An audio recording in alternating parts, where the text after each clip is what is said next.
Hello, hello. How is everyone? Um, let me put us up here, right? Hi. And I wanted to set up a poll before before the before I switched back, but I forgot to set it up. But I'm gonna set it up now. What I wanted to ask is it's a poll that's uh, gonna stick around for the rest of the stream.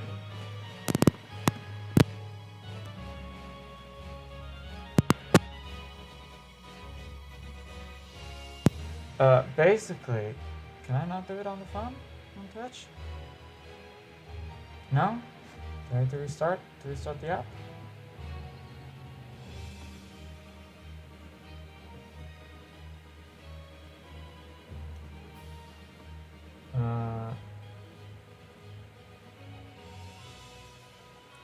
So, as you can see, I have a new hat here. I was at Pokemon Worlds, and no, I just seem to not be able to do it on the app, so I'm trying to do it on the website. I was at Pokemon Worlds,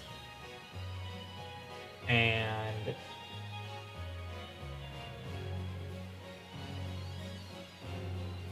I got a new hat there. It's a hat with the little Fennekin. That's there. We got the plushie of it as well.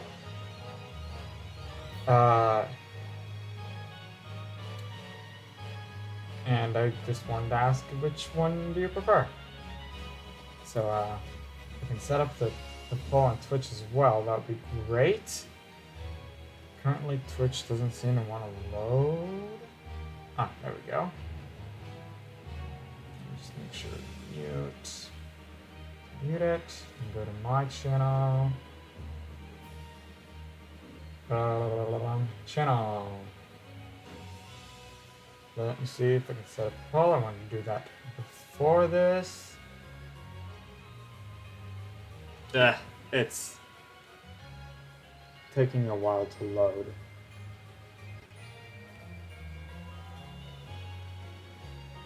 It's taking a long time to load. How do I send a poll on Twitch? How do I do that?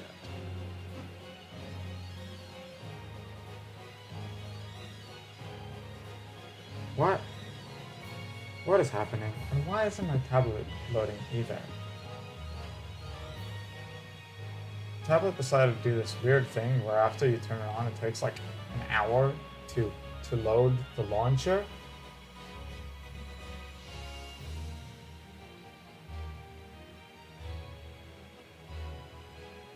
So we do... I don't know, why is Twitch taking ages to load? Like, it's fine on the phone.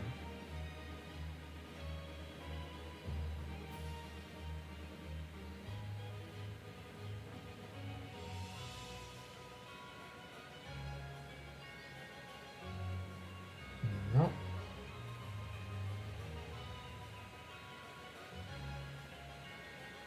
Okay, automod, cool.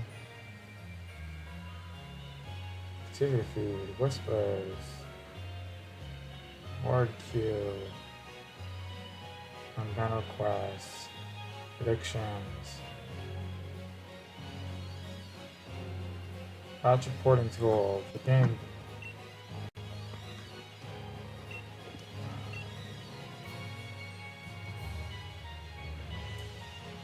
How do I set up a poll?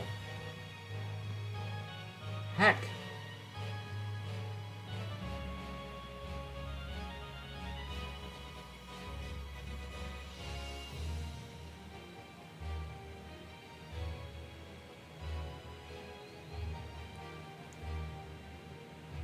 No, not auto remove widgets. Oh, that is auto remove widgets. How do I set up a poll? Anyone knows how to set up a poll?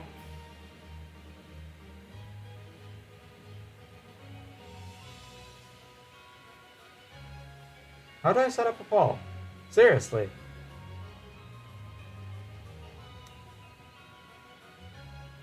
Other channels you mark for, channels you follow.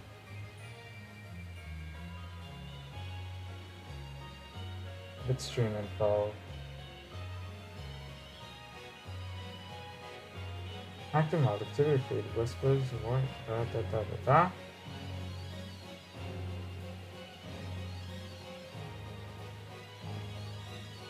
See more. No, that's not it. You know what? I don't think I can do that. So we're just not going to, and we're just gonna do it on YouTube. Anyways, what's up, everybody? It's Pokémon, and today I am back with some more Pokemon Shield. Masuda Method shiny hunting. If I can maybe get my tablet to start up, that would be great. Have an easier time.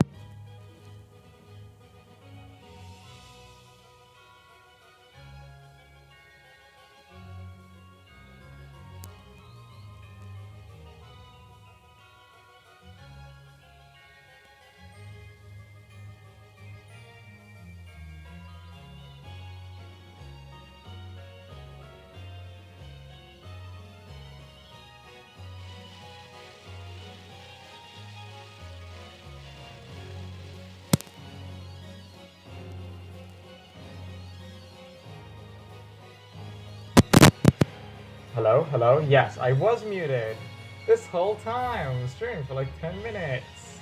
Thank you. I had a lot of fun at Worlds. Thank you for asking. I'm not going to redo my intro because I don't care at this point. I meant to set up a poll on Twitch as to which hat do you prefer, and I couldn't figure out how to do that. Because I have the option on the app, or at least it tries to give me the option to do it on the app, but then it just goes, can't load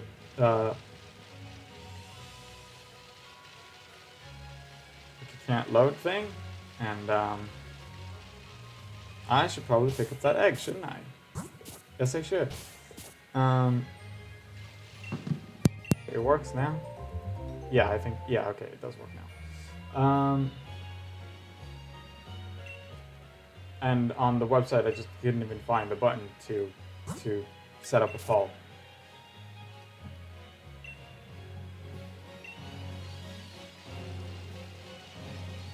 But yeah, how are you doing?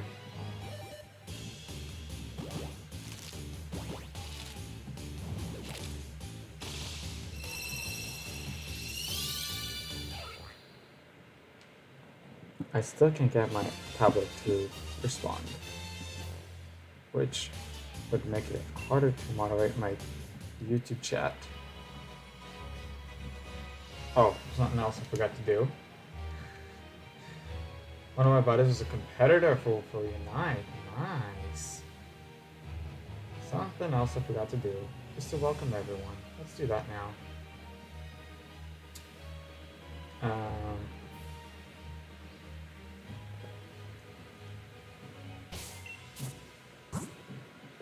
So, while my Stream Deck is still having trouble connecting, and didn't really want to do that now, that's not bad, okay. The Stream Deck software actually got a new feature that's called Virtual Stream Deck, which means you can set up a virtual Stream Deck. You did need a device connected to get that to work, and you need one at least once every 30 days. So hopefully I can get it connected once in a while. But basically you can do the same thing you can do from your Stream Deck, but without a Stream Deck connected. So I can still set up my stream and do the thing normally, except for the thing on screen instead of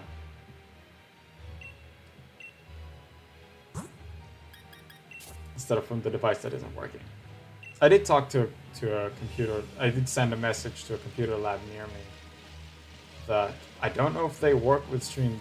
I don't think they work with Stream Decks, but at least if they can tell me if the problem is with the cable or the device itself. Why isn't my tablet working? Stupid thing.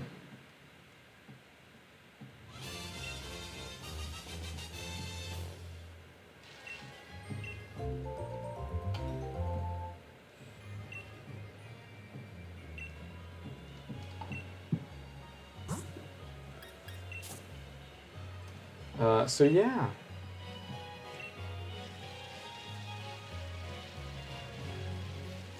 So Worlds was awesome. I didn't watch too many stuff, and when I did, it was only VGC, really. Because I'm not really that interested in the other stuff.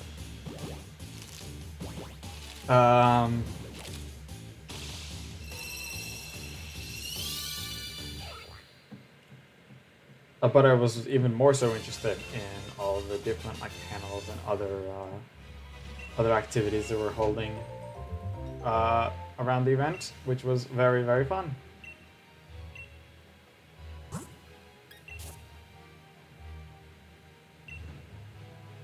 If I bought anything neat, first of all, you can see two of those right here. The hat and the shirt are from the Pokémon Center. I bought a bunch of the exclusive plushies. Not a bunch. Two of the exclusive plushies, the Pikachu and the Fennekin. Hello, Amika. I think Amika is fine, right? How are you doing? Let me give you a proper welcome, like I did anyone who's new here.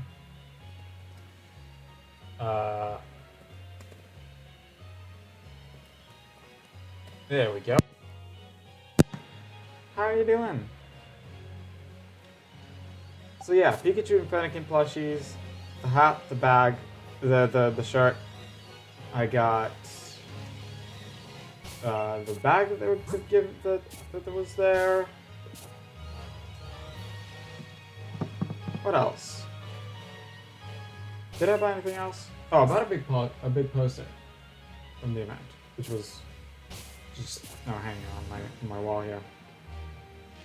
I did get Shiny Arceus. Yes, that was a couple streams ago. And we even got it relatively fast, considering the odds were 1 in 4,000. I have to go full odds on it.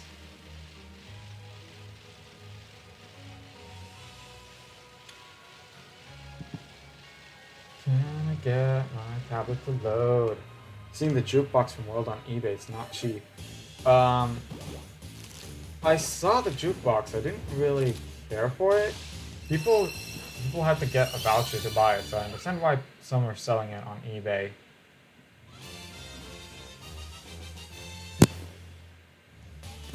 Yeah, no, but we got the full art Shiny Arceus. Okay. Now we're more than 4 times on Farfetch'd, which isn't full odds. That's Masuda Method. That is something that I need to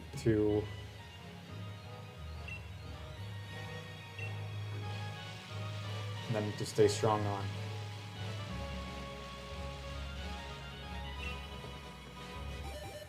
I don't know why, but Masuda Method is always being a dick to me.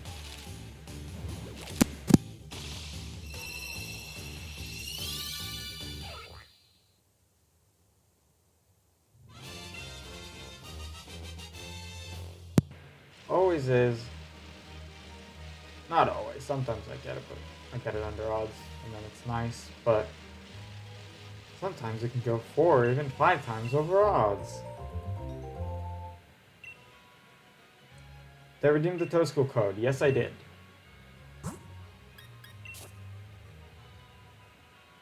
Not that I really cared about it, but I was like, why not? It's in my boxes in Scotland Valley. Yeah, check what size I got. No, I don't really care about sizes in general. So, even less so with the seemingly random toad school. I did evolve it. If that's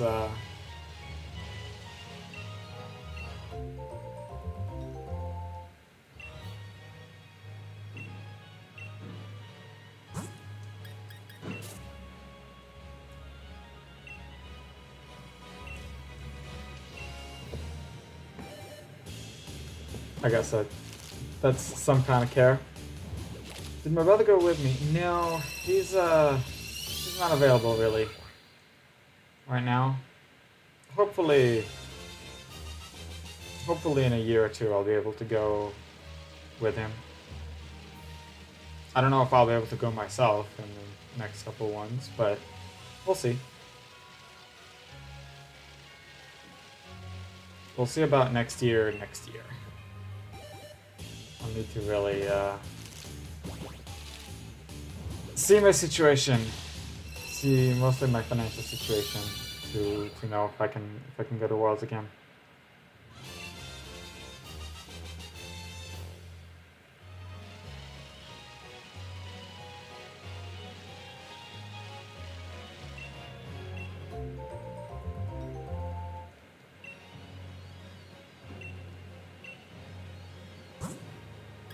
Hopefully everything is good for both of you to go next time.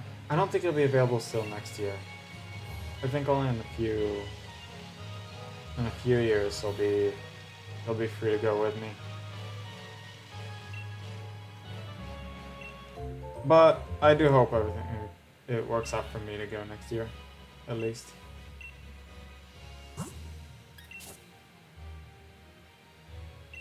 Yeah, my tablet's being an absolute pain. And by that I mean it's just not doing anything.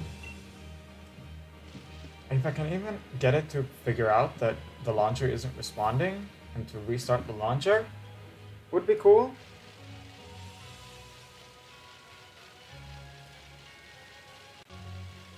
There we go. Close app.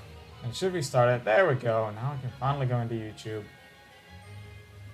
This is taking me from before I started the stream until now. Let's see. I need to switch account.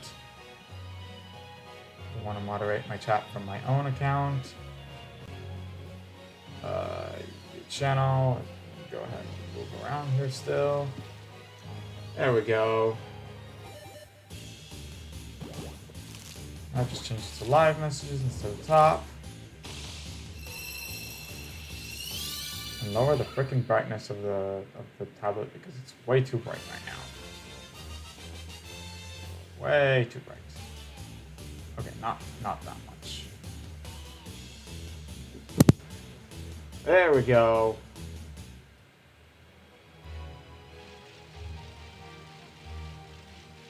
Now I finally have a...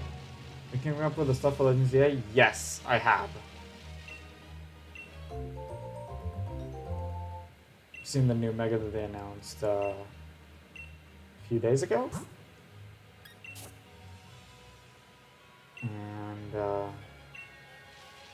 And did the demo in Worlds, which was very fun.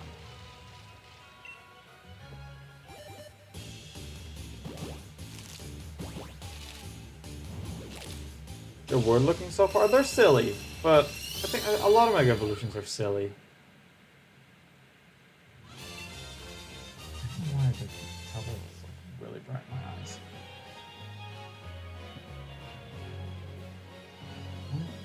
Let me do lower it down.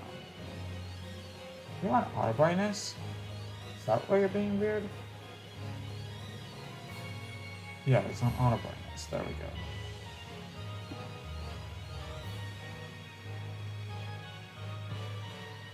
Okay. Now, make sure you're alive. There we go.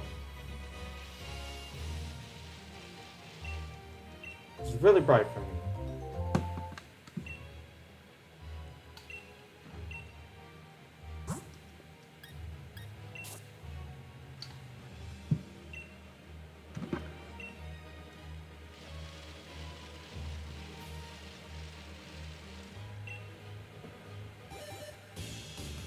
Other events and stuff, there's the They're currently doing the shiny treasures of ruin on Scarlet and Violet, which right now the raids for Team Lure are going, and the other two are already released,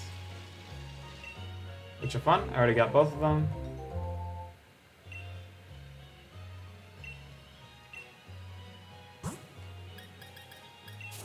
And all the Terra Shard sets, but I'm honestly not sure that I didn't have enough from like every type.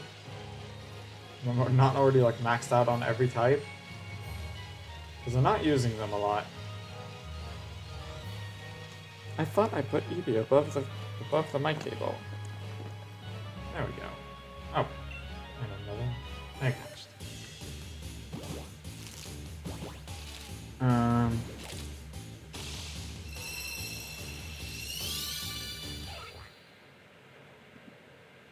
the pulse was gone on the thing, right? Yeah.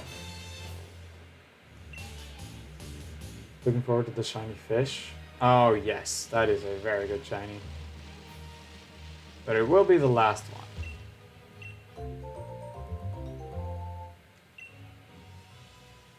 So there's still gonna be like 2 weeks about until it will. I think it's a week every each of them. Why am I not seeing my own poll in the on the tablet? That's strange.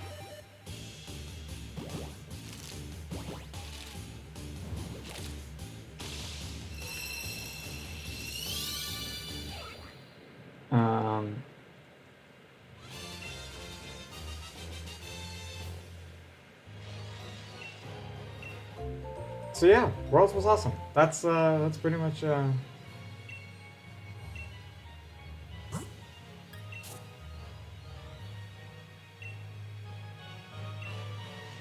mean, just getting to see a lot of fans is really cool, especially when I don't know. Thank you. I don't know a lot of people that are very much into Pokemon.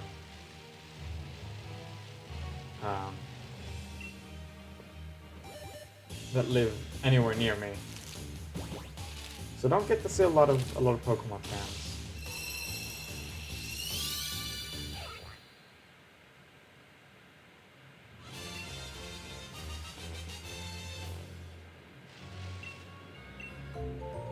Everyone now enjoys Pokemon as online. Yeah, pretty much. I'm in some like streamer communities that stopping by to say hi and bye. I'm streaming, but I got my camera down right now, so hi and bye. Hey. Moondrop Showdown. Thanks for at least coming around.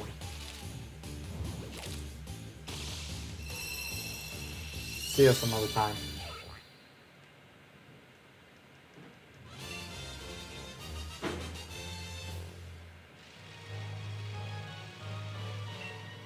So yeah, basically I got the new hat, and I don't know which one I prefer for streaming.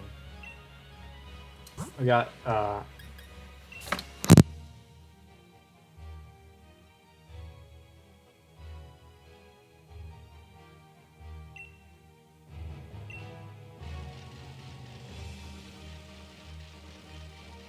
Seriously?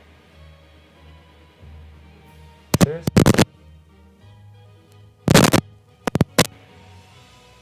Okay, is it? Okay, there we go. I think I need to replace the little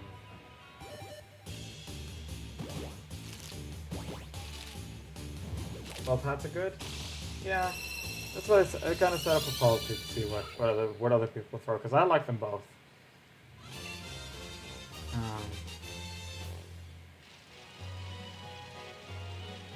Yeah, I think I need to replace the little. I have a little connector that flip a coin each day when you start streaming. That is a possibility, or just alternate between them.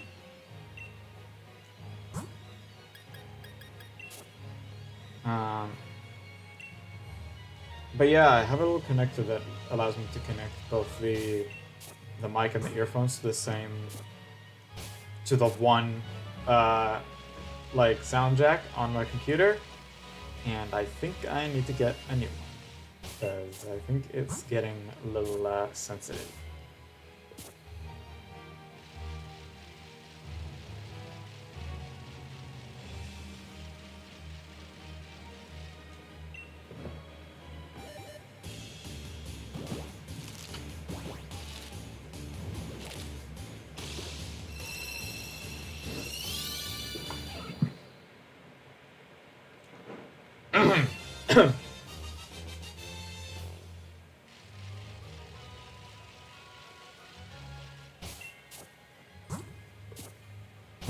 Your computer has one 3.5mm jack? Yes. It's a tablet. It's not a tablet, it's a laptop.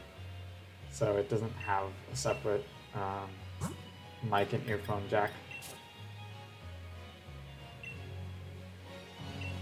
So I'm using a little connector that lets me plug both earphones and the microphone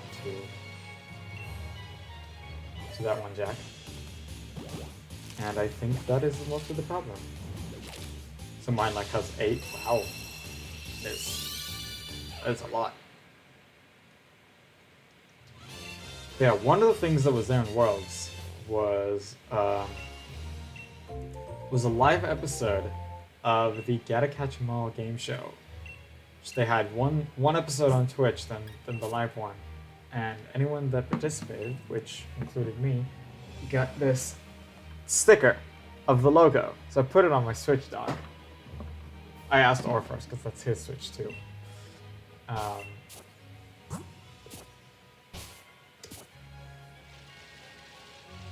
So yeah, now we have a Gotta Catch 'Em All game show logo on our Switch, and it's fun. I would have put it just on my computer, but honestly, it has so many stickers on it, there's just no space.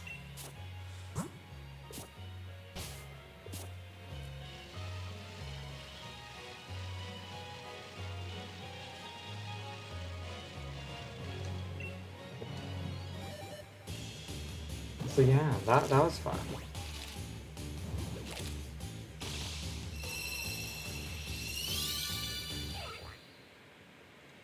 Gonna pick up a Switch 2 at some point. This is a Switch 2. I'm currently using one. Like I don't know if you could really see it, but it's a Switch 2. Well, you can see the Joy-Cons too. Like, yeah. I need to replace it. Farmage, right? Yes. Also, when was did I fill up a box at some point? I didn't even think about it. The 2160 is a box, which I think we were below at the beginning of the stream. So yes, I have filled more than a box. I haven't gotten a Switch 2 yet, so not too familiar with the look differences. Ah. Okay. Anyways, let's double check that these aren't shiny. I don't think they are, but let's just double check. We got 1, 2, 3, 4, 5, 6, 7, 8, 9, 10. 1, 2, 3, 4, 5, 6, 7, 8, 9, 20. 1, 2, 3, 4, 5, 6, 7, 8, 9, 30. No shiny there.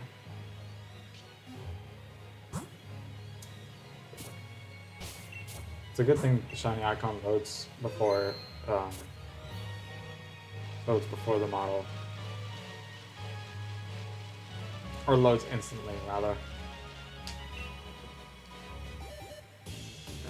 Yes. So 2190 is the next.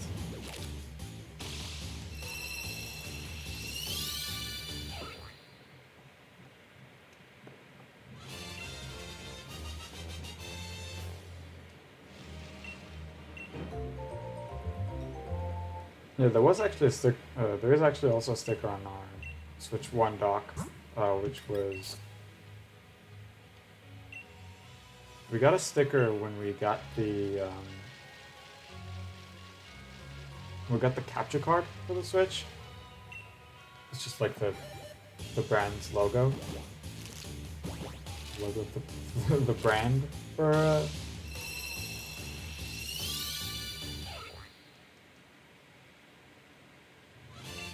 Oh, I need to update that link. That link is not. Oh, that link is not. That link is broken, isn't it? I think I deleted that project. Right? Yo.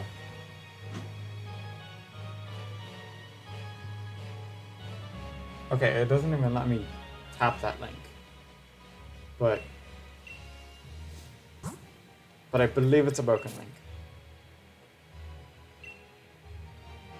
I need to change that. Let's see if I remember at the end of the stream to do that. I'll just write it down. I should write that down. Click to me to a Git page. Oh, it worked? Didn't I delete that project? If so, I should delete it. A Git page like with a guide and everything? So maybe I didn't delete it? Strange.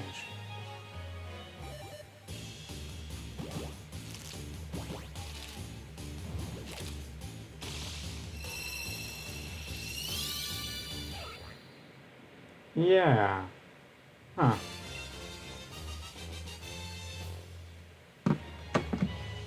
It should point somewhere else still.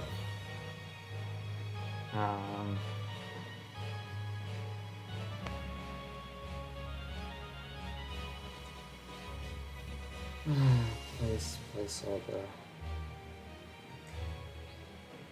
Should still point somewhere else. Even if it's not broken.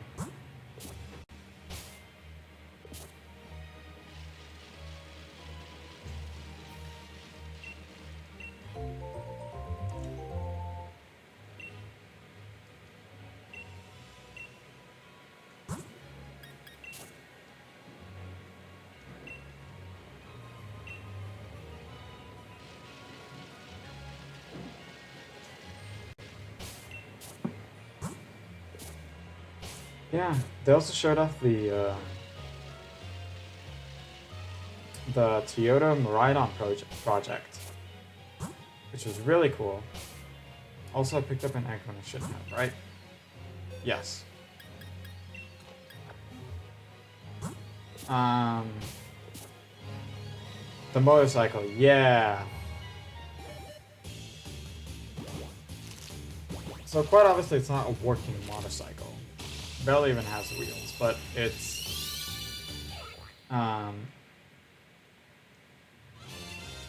but basically they showed that you can that it can change from its like driving form to sprint form. I mean the thing itself just stood in the middle of one of the halls. For the entire event. They were supposed to show that form change twice, once on Friday, once on Sunday, but for some reason they couldn't do it on Friday.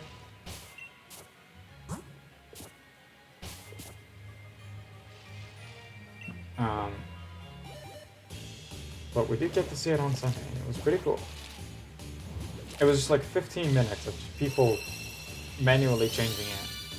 Gonna be something they move around for events till it ends up in a Pokemon building lobby or a storage unit. Yeah, probably. Probably.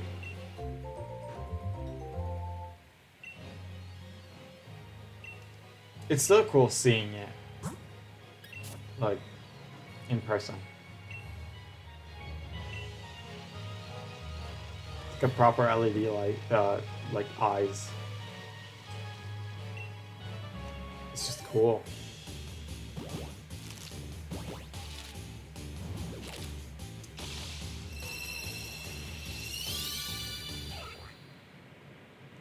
What else was there? There were a couple panels that I that I listen to. Okay, now I did take the egg off the PC, right? Yes.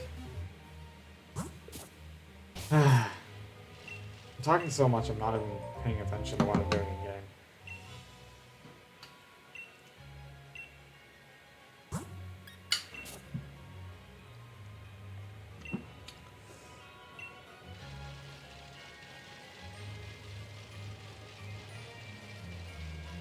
Breeding is so much faster than Sword and Shield, like Scarlet Violet. Yes, I know. The egg thing is so weird in Scarlet Violet. It's a good thing that I don't feel the need to do any Masuda Method hunt in Scarlet Violet. The starters are just kind of eh, and pretty much everything else can be found in the wild, and it's just so much better hunting things there.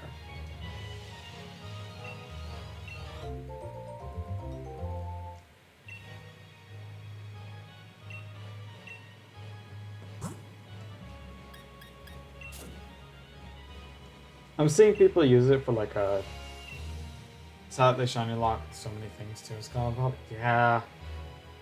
Legendaries in the DLC, that is big shame. I think like half of them I have already from Ultra Sun, and the other half I have, I'm some doing, some gotten from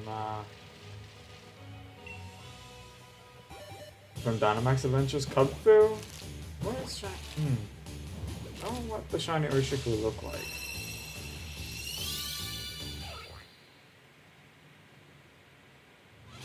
What do the Shiny Urshifu look like?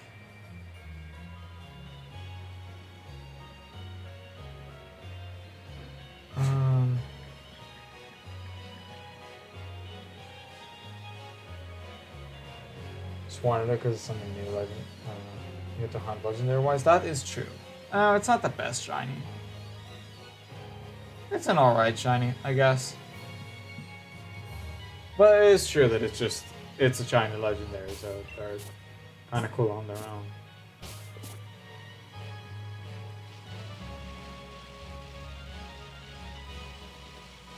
I mean, there's a reason I got a shiny red chest in Ultra Sun.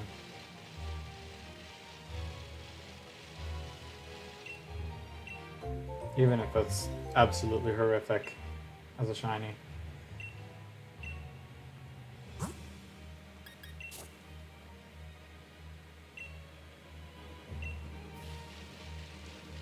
Yep, immediately on the egg. Cool. Needs one to reset on by mistake. Yeah, I had to pay a lot of attention. It still took me like 6 months.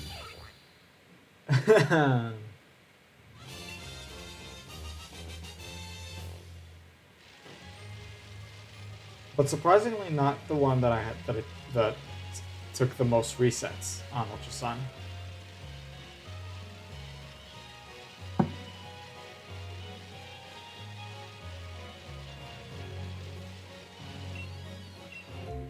I just wasn't as consistent with hunting it. I think stuff like Let's Go already came out, and stuff on the Switch, and I was playing that in addition to hunting it. But no, the record for most it's hard to keep going on a hunt when new games come out. Yeah.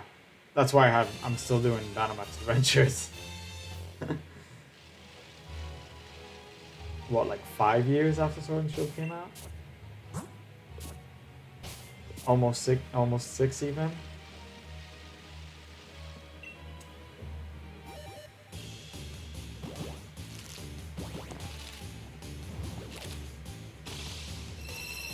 It's like BDSP and Arceus came out after it, and I'm surprised that it's still possible to do Dynamax Adventures with people. Not a lot. It takes a while to find them, but there are still people doing Dynamax Adventures. Is it going to have staying power, something people can do 10 years from now? I honestly hope so, because it's going to take me a while to get the legendaries.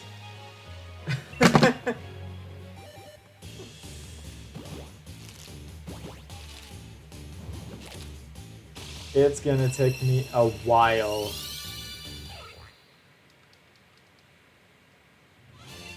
I'm gonna do some of them on stream, I think, if we're gonna finish this in the course of the hunt, and we'll have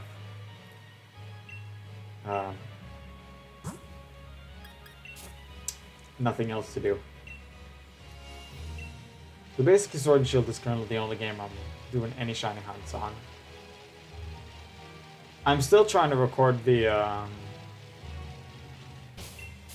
second part of the Eevee Run DLC on Scarlet, and I want to finish all the DLC before I start shiny hunting there. There are a few version exclusives I want in Scarlet.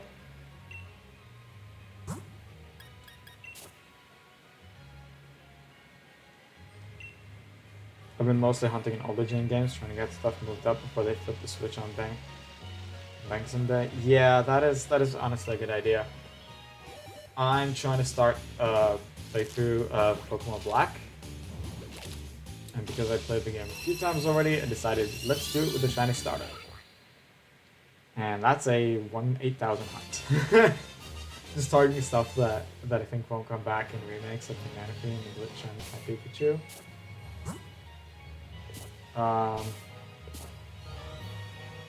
Oh yeah, the Manaphy from Gen 4. I don't actually have Ranger, so I don't have any of that.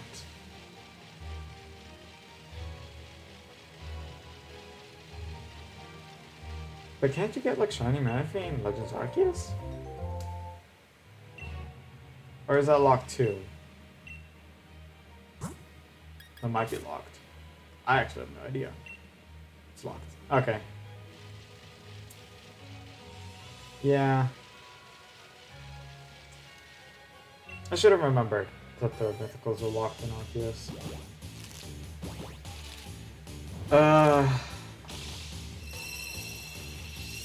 Yeah, I don't know if it'll be... Like, shiny mythicals is hard. You can get shiny Manaphy, I think, from completing the various speed decks in home, but I'd like to hunt them. Oh, yeah! Was it a Manaphy?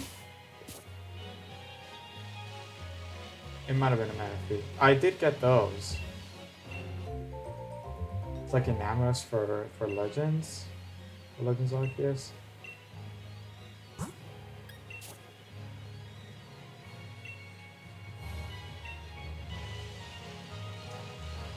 I will kill there for Sword and Shield. Okay.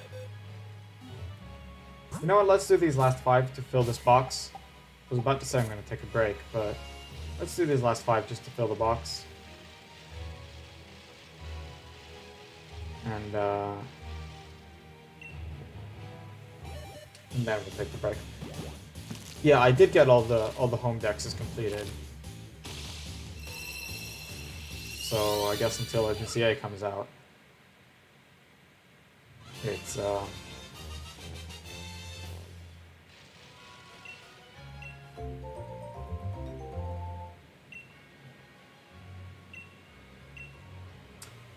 until Agency A comes out that I got all the shinies from there.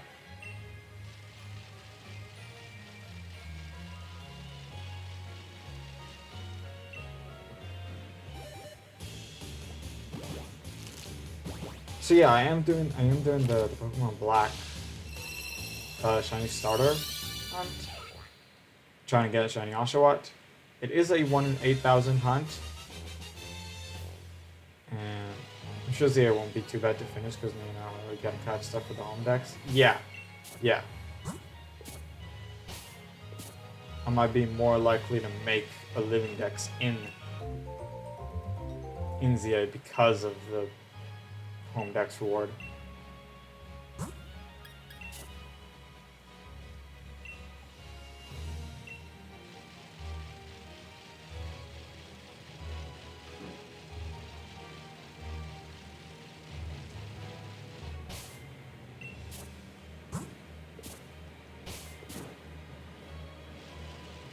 Why do I write you with the low cap T there? Man, I need to look at all the stuff there on the timer. Nope, I picked up an egg that I shouldn't have. Cool.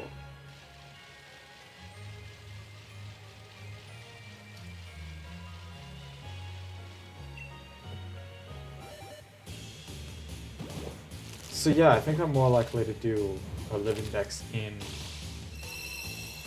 Legends EA because of the home dex reward that's gonna come out at some point. I don't even know when that'll happen.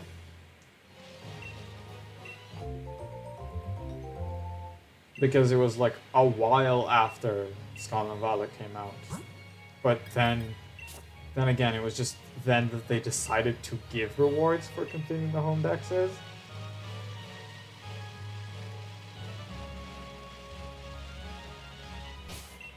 That didn't happen before. Of course, I did that again.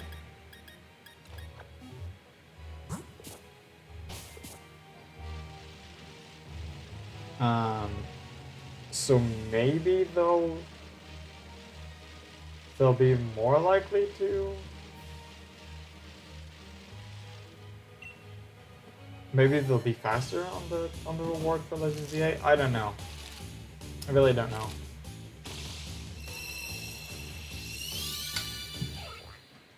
Just been moving stuff in to finish the Lucrative from home, so I was missing large chunks of stuff from the mythical. I was missing mostly base forms, because I usually only keep the final evolved forms of everything. Let's go, I had a living dex already. A mostly complete living dex. And also I think some of these were from Go, which I had, which didn't count. Yeah, mid stages. I did it again. I again didn't pick up the egg from the box.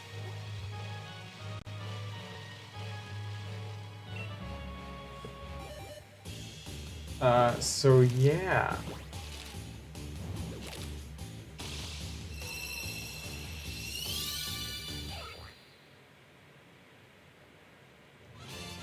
So that's 2190. That's box number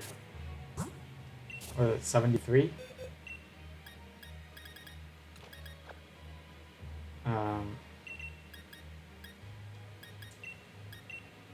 Yeah, I think that comes to 73. Which is, you know, fun.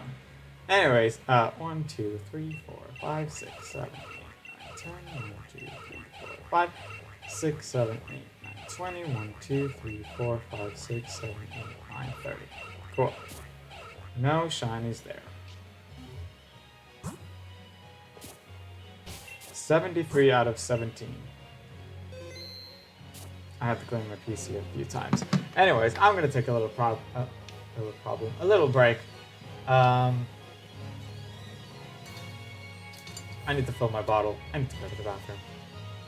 And in general, I'll be right back.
Okay, no, that took a while.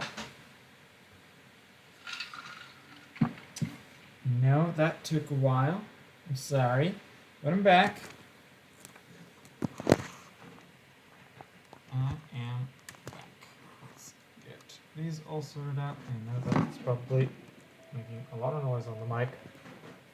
Thank you. Right. Let's get back in here. I'll try not to lean so much on my chair so that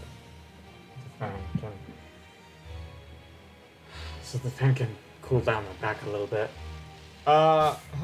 Hey, Jar Monkey, how are you doing? Yeah, we're still on Farfetch. It's been taking a long time. Good thing I have the chat now on the side, because otherwise I would have missed those messages. How are you doing?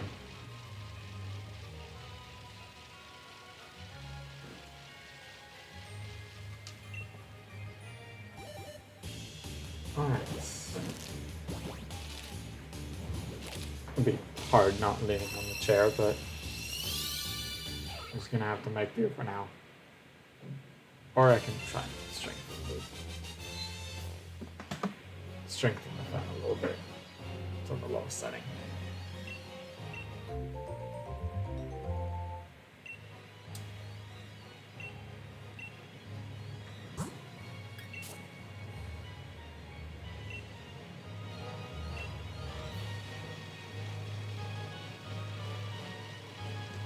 You know, okay, you just... Yeah, okay. The light from the... The lighting is reflecting off of Eevee.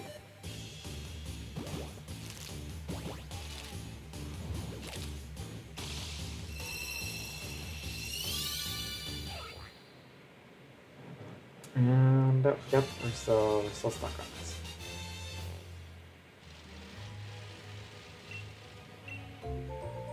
I'm trying to think what other... I do know that if I'm gonna attend Worlds again, I'll probably at some point attend Worlds again. I do need to understand that if you want to make it to a panel on time, you need to come in very early.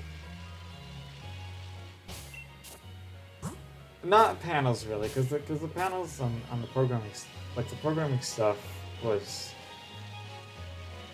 they had enough seats and not enough participants. But stuff like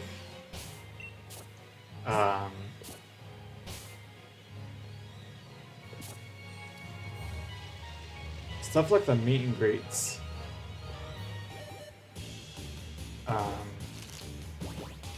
I tried going to, there was a meet and greet with Glitch X City at some point that I wanted to attend, and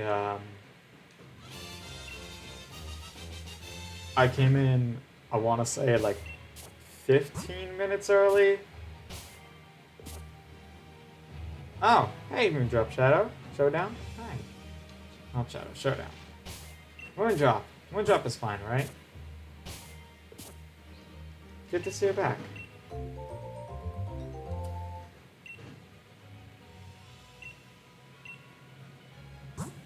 But yeah, I wanted to attend a meet and greet with Glitch X City. Not a sign up, not a sign thing. Moon or Moondrop. Okay, there we go. Thank you.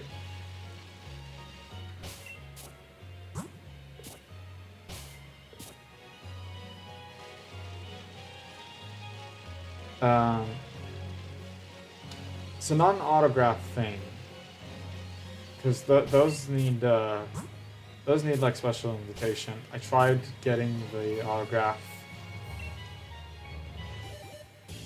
Like I tried signing up for the autograph session with Cerebi, because that was a thing, and I didn't get it.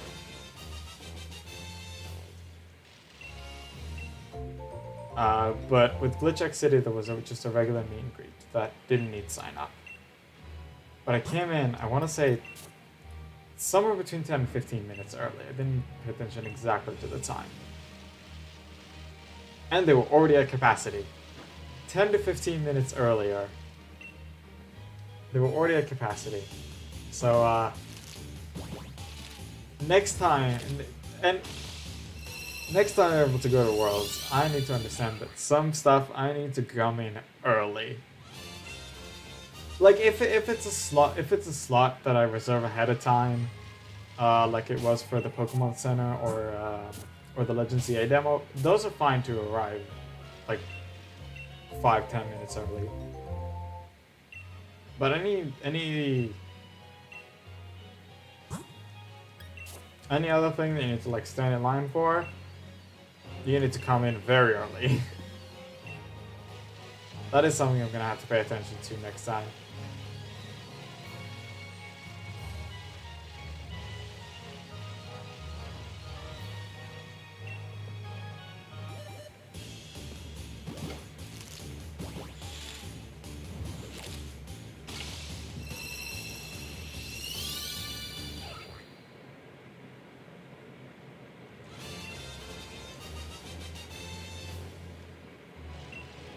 Otherwise, I had a great time. I think that was the only thing that I really missed because I came too late to.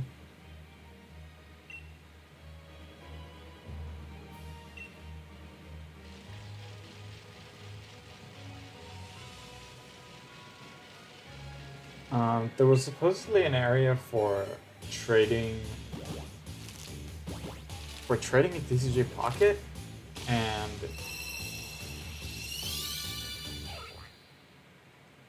there was a big area for regular TCG trading, right?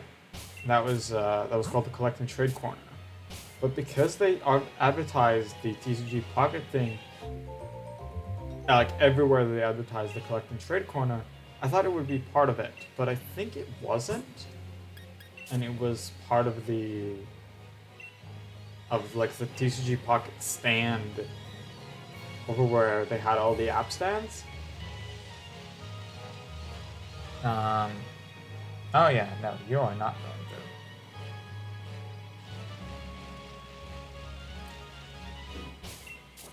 Another ad on the Twitch chat,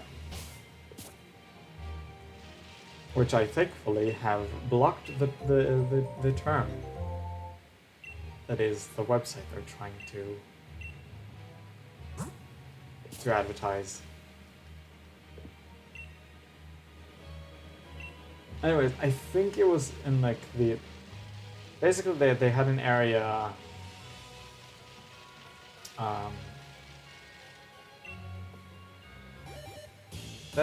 for each of the apps for like Pokemon Go and TCG Pocket and Sleep and stuff like that. So I think in the TCG Pocket area is where the TCG Pocket trade area was.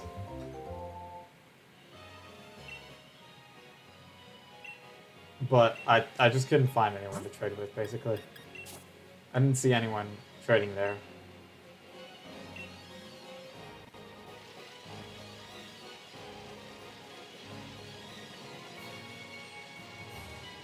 I should have asked some of the staff. Maybe some of the staff would have known. Do I have an egg in my PC? Yes, I do. See, I keep not paying attention to the game.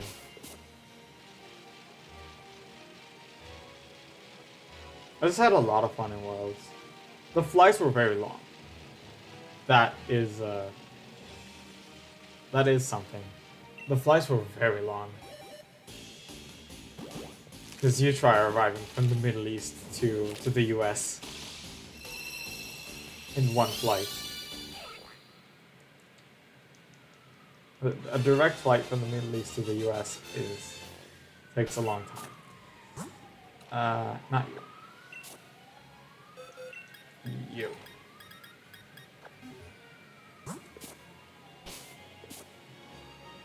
But it was fine. I watched the movies. Slept quite a bit. 2200 far-fetched. I think I slept more on the flight there than the flight back. I'm not good at sleeping on flights, to be honest. I'm not good at sleeping whenever I'm traveling. Like in a car, in a plane, whatever. Just not good at sleeping there.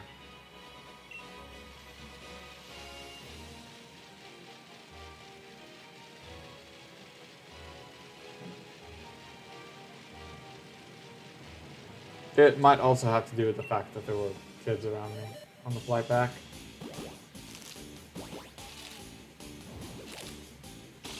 Like there was a kid behind me that, more so in the beginning of the flight, but also a little afterwards, like touched my chair and kept opening and closing the tray. That's part of my chair, technically. Like her tray, but it's a part of my chair because it's on the chair in front of you. You know? You know how plane chairs work. Probably. Maybe. Not everyone was on a plane.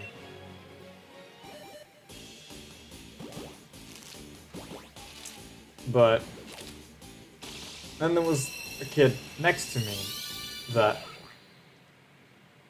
kept, not on purpose, but wanted to like lay down and stuff, but kept pushing hands and legs over to me.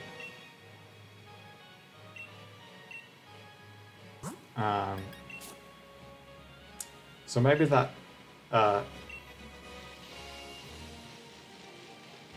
so maybe that was part of the reason why I couldn't sleep as well on the flight back than on the flight there.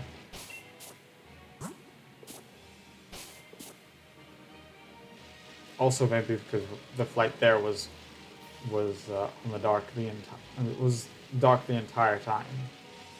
In the dark the entire time.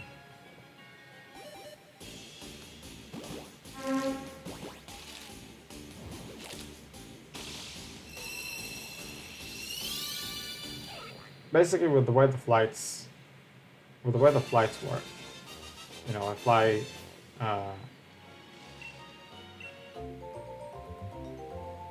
I fly west on the way there, and so I experienced basically one long night with a little bit of sunrise because we managed to get to, because we were at some point north enough on the globe that we saw a bit of sunrise at what I think was technically like 4 a.m. I want to say. Because basically we departed 1 a.m., landed 6 a.m. in the respective time zones. The flight was about 15 hours. There's a 10-hour difference in time zones. That's a long flight. That's what I said. Again, a flight from the Middle East to the US. It's a long flight. It's about 15 hours. So we were always in a time that's very early morning, right? In the entire 15-hour flight. We experienced one very long night.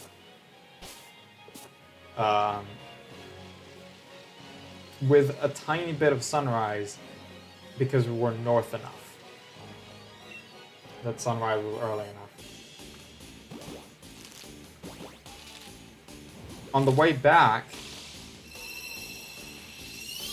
it was only a 14-hour flight. But we kept heading east, which is, you know, against the movement of the sun. So we experienced a very fast day. We basically experienced 24 hours in 14 hours. Instead of 5 hours in 15 hours.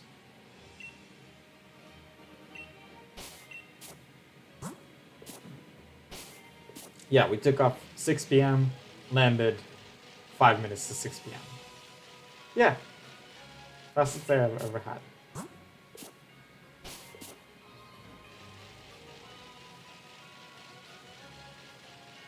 It did cause me to miss like a meal or two on Pokemon Sleep.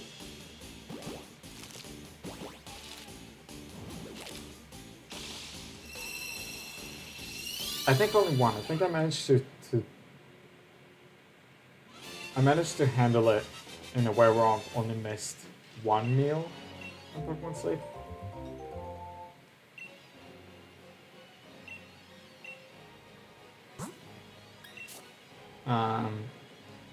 You know, because it adjusts the time zones, right? But you need the internet to access it, so you can't do it on the flight.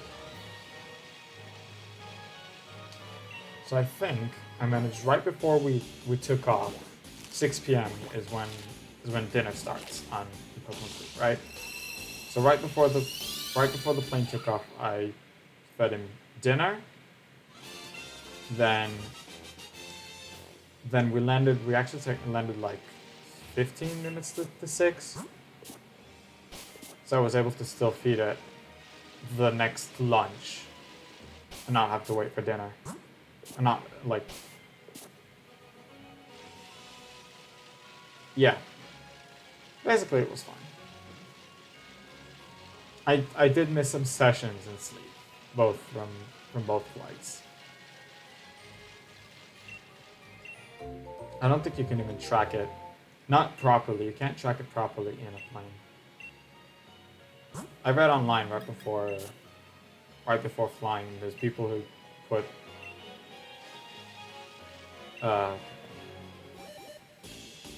the Go Plus Plus to eat whenever I feel like it. Don't live by the rules of the breakfast, lunch, and dinner. That's fair. I have my own sort of my own times for meals. Just my body gets hungry at the same time, about the same time every day. But Pokemon Sleep is a bit different, right? I'm talking about meals in Pokemon Sleep, not my actual meals. Like you need to feed your Snorlax 3 times. Mostly grew up having one meal a day, so it's kind of what I'm used to. Wow. That's okay. Interesting.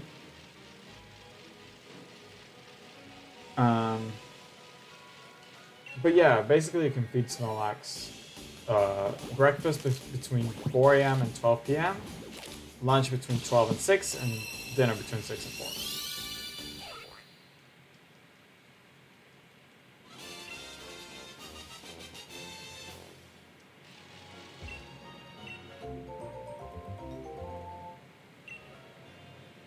So I managed to get it so that I've only missed one meal the entire trip, but I did miss 2 sessions.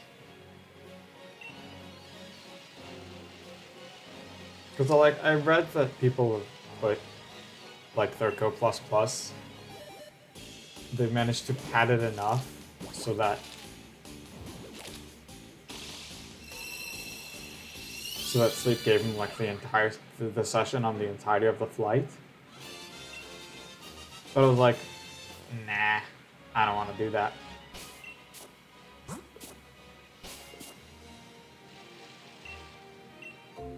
On flights to Europe and back, it's a bit easier. Snorlax can be missing meals. Can you imagine a skinny Snorlax? Yeah.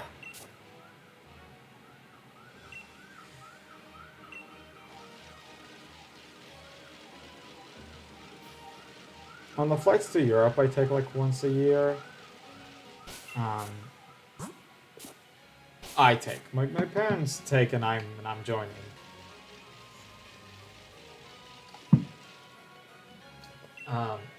And it's a little easier because it's like a 3 to 4 hour flight, and usually in like afternoon or something. So I don't really miss a sleep session, but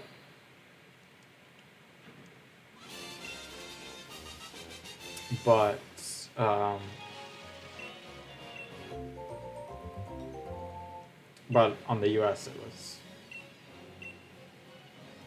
was something different.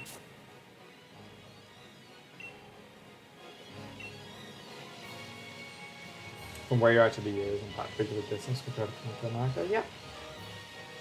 Yep. But I'm glad I went. I'm very glad I went.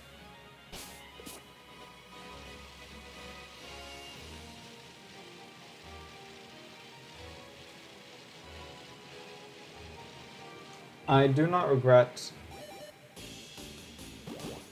either coming to Pokemon Worlds or the financial load that gave me. But it was entirely worth it. Someday I want to go to the EU. I want to see some of the museums. Not such a fan of museums, but the EU is very nice. Recently, we've mostly been going to the same place because my sister studies abroad, so we just come to visit her. But it's not like we haven't gone anywhere else in that time. I've been to France recently, a year or two ago.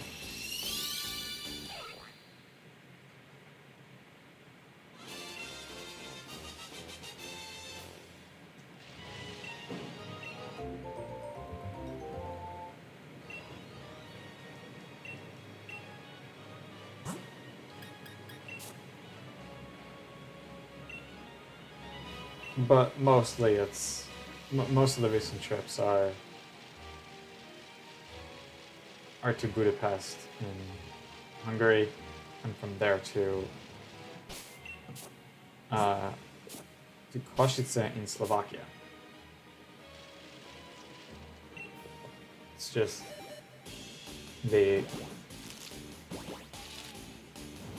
cheapest option is to travel to a nearby country and take like a bus. It's kind of fun that you can take a bus between countries in Europe.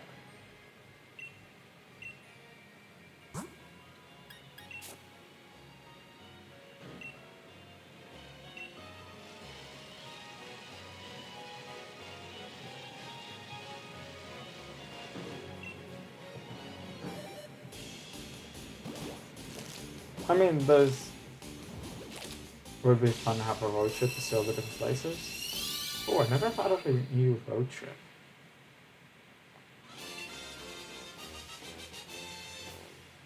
It does kind of sound fun.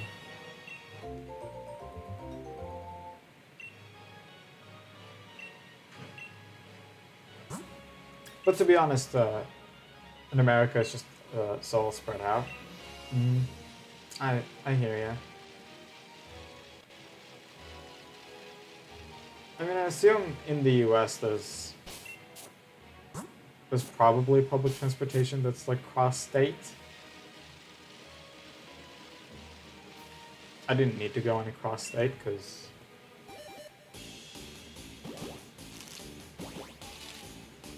there was a nearby airport in California.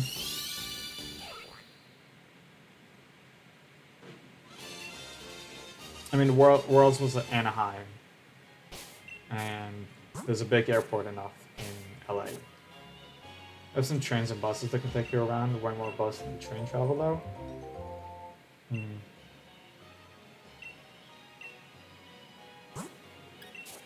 I was thankfully able to use the LA Metro between LA and Anaheim.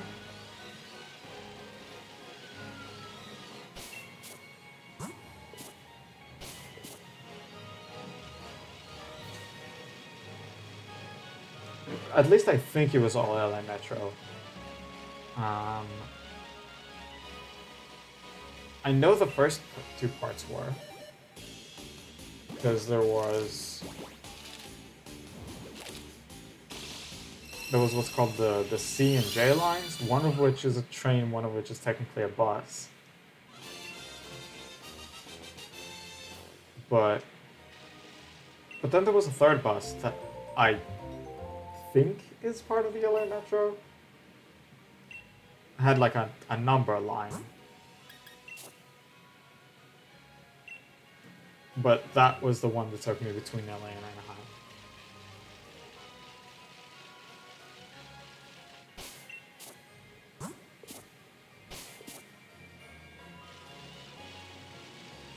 My girlfriend is from New York. She had a bit of a culture shock when she moved to Indiana. No trains to get around here.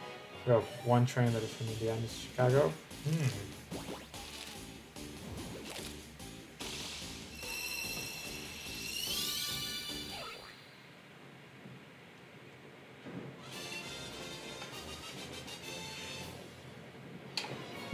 The only reason I'm even suspecting that number line was part of the LA Metro, and I might be wrong there, but it was working with the tap card that that I'm not certain, but I think is only for the LA Metro. What? I did not press any button. Never mind. I might be able to be corrected by someone from that area, but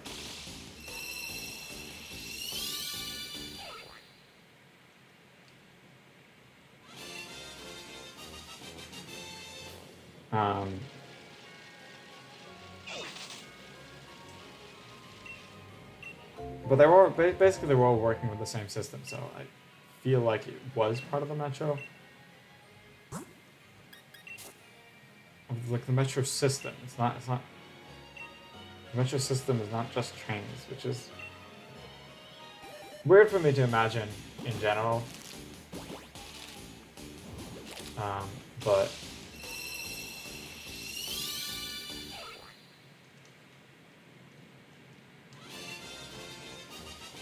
I mean, I guess I live in a small enough. I'm going to guess you're correct. Oh, what my girlfriend has said about the Metro in New York. Okay. 2220 is another box down. So let's go ahead and check that.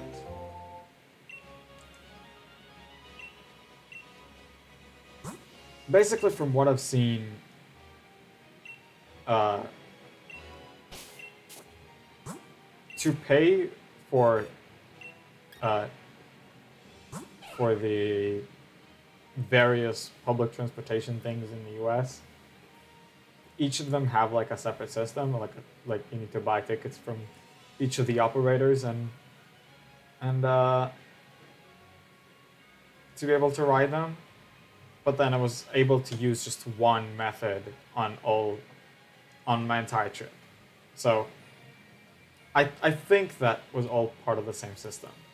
Anyways, another box down, so let's do 1, 2, 3, 4, 5, 6, 7, 8, 9, 10, 1, 2, 3, 4, 5, 6, 7, 8, 9, 20, 1, 2, 3, 4, 5, 6, 7, 8, 9, 30. Okay.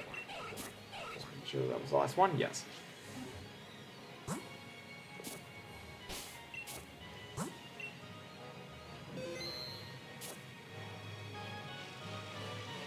Which, it's like sort of weird to me, because where I live, the entire country, there is one system that you can use to pay for the entirety of the public transportation system.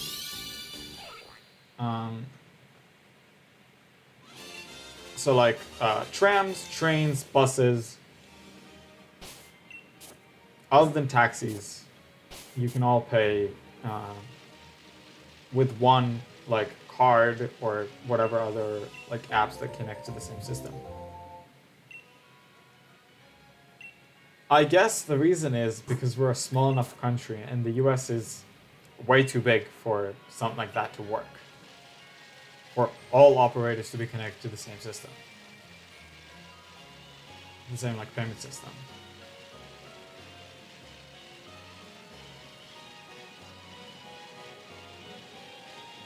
So like I kind of figured that out before I left. For us it's more like it will work in one state if it's tied to local government. Yeah. Yeah, it could be that the reason I managed to do it is because I went in the same state.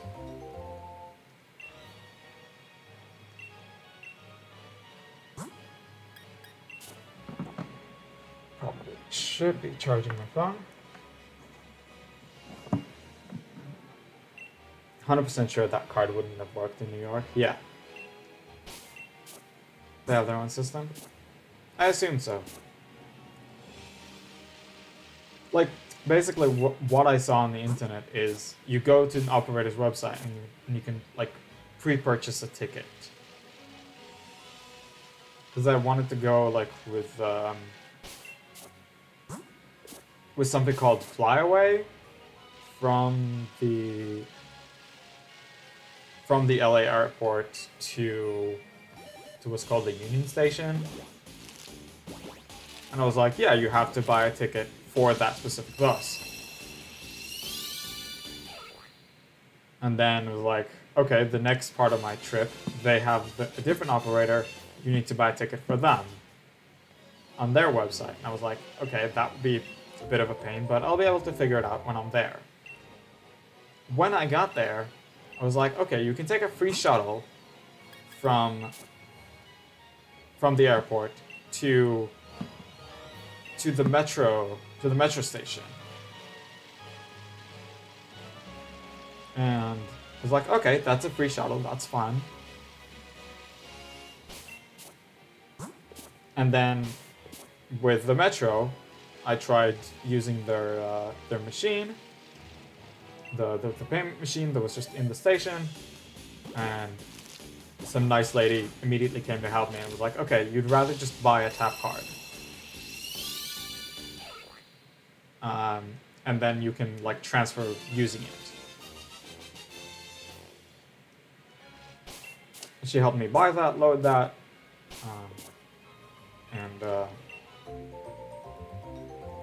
and it worked on all the other three, like, parts of travel that I had to take. So it was much better than what I expected. Was it my first time in America? Yes, it was my first time in the US. In America, I guess it's also America in general, but in the US specifically as well.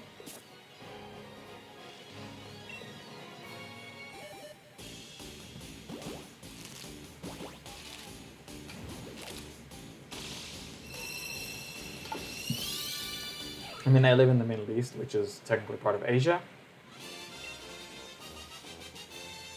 Although my country participates in all the European, like, tournaments and contests, so we're only physically in Asia, to be fair. And all my abroad trips were to Europe.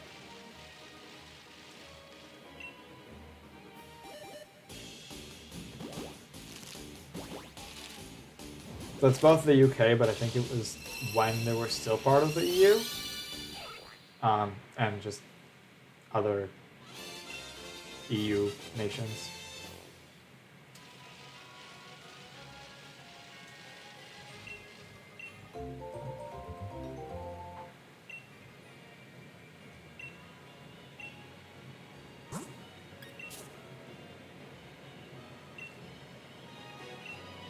Oh, and once to Africa. We went once to Africa. That was a thing.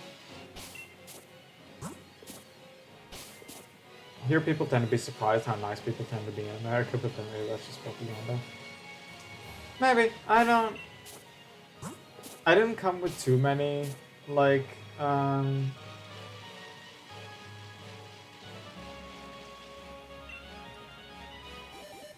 it might just be stereotypes. I didn't come with too many thoughts in my head about the people.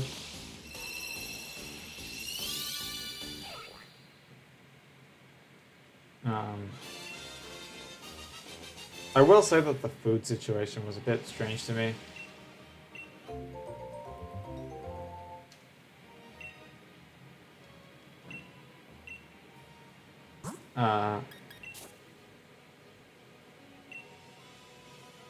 Americans eat different to what I'm used to.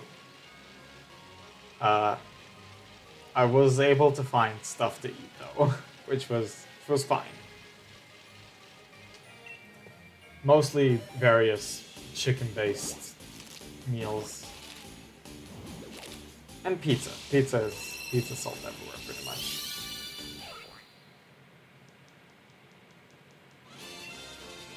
But other stuff I don't really eat that much. Like all sorts of tacos and burritos, which are sold almost nowhere here.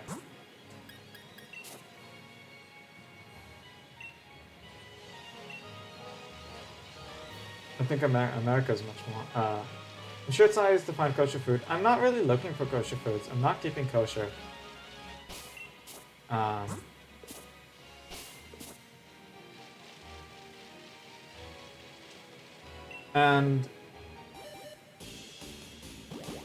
And even some people that do keep it, mostly keep the base rules of just like not combining dairy and meat, and that's mostly fine. But I just don't keep kosher at all.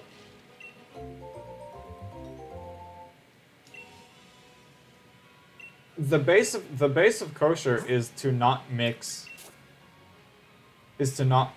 meat and dairy.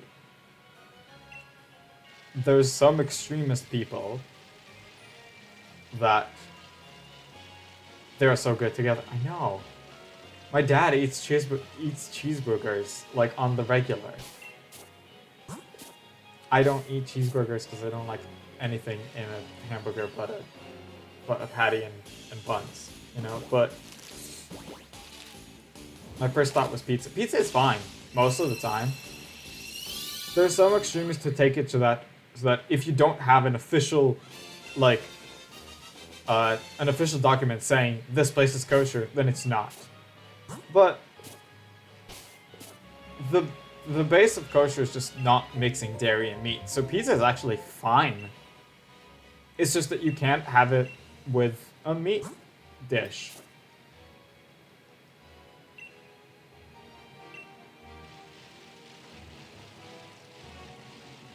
Because obviously cheese is dairy, right?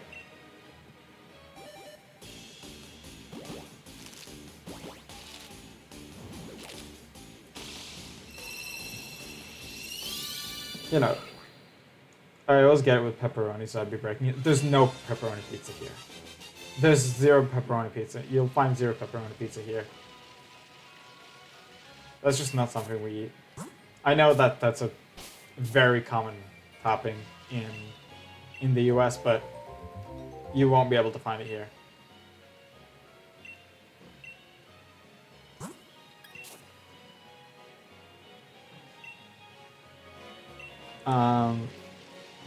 Basically, Orthodox people are looking for an official certification that you're kosher, and if it was invented in America, that makes sense. And you are not able to receive that certification if you even have in your kitchen mixing of dairy and meat.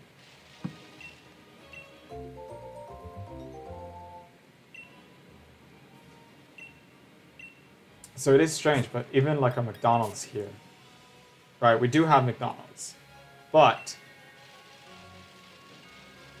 if they want to have a kosher certification, they need to completely separate their like hamburger and nugget section from their like dairy ice cream section. So it's a completely separate thing. I watched a documentary on how some foods were made, and one of them talk about how hard they have to work with their product label is kosher. Yeah, it's hard work, and a lot of Orthodox people would look specifically for the certification. Otherwise, they just won't eat at you. Even if you do even if like a single meal does not have meat and dairy with them, if the place doesn't have a kosher certification, they will not eat there. But that's Orthodox people, and I'm not Orthodox whatsoever. The only religious thing I do is a Friday evening meal, which is a tradition to have like a family dinner at Friday evening. And I celebrate the holidays, which is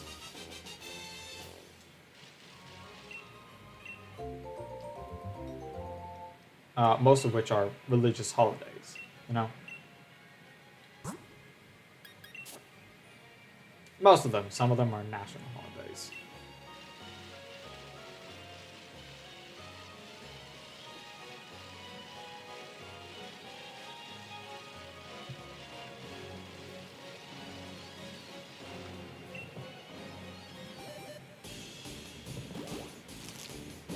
But a lot of them are religious, and I guess that is some religious that I do, is celebrate holidays.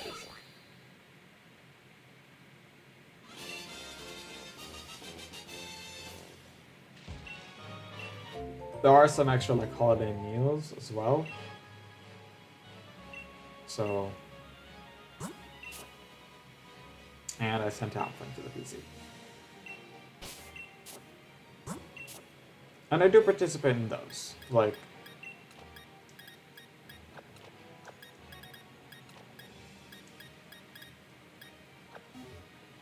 so yeah, but that's the closest thing I do to.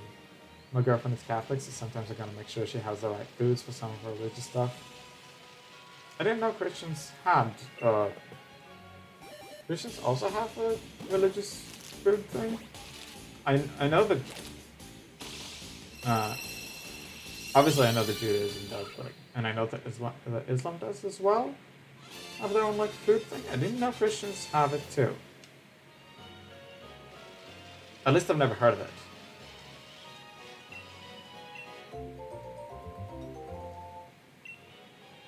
She celebrated when she found out some udon noodles she likes was all plant-based. She could eat it in Lent. Oh, okay, there's specific times.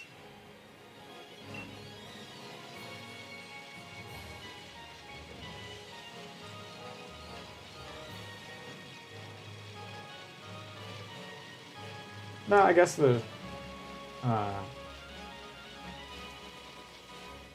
I guess Judaism also have like specific times where you can't eat meat at all, stuff like that.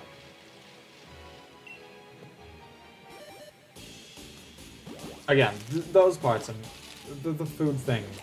It's like a month you can't eat meat unless it's fish, because they don't count fish as meat back when they made Lent. There's also a weird difference between fish and meat in Judaism. It's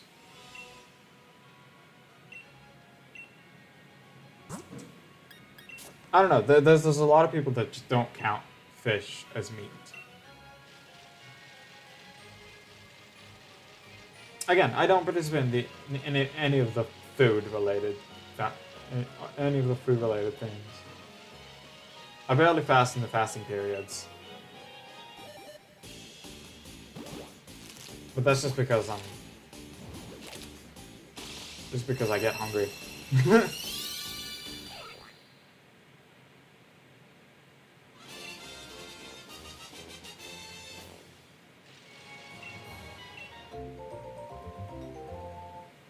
Yeah, we have like, I want to say 3 or 4,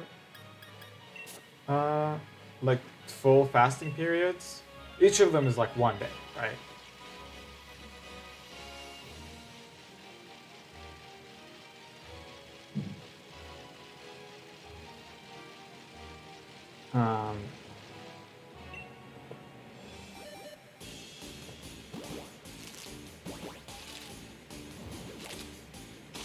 I'm not an expert at it. I think we have either 3 or 4 fasting days. I don't know. I don't participate in any of that, basically. So kosher wasn't my problem in the US. It was just a general availability of things that I eat. My family is Catholic, but I wouldn't be able to tell you much about it either.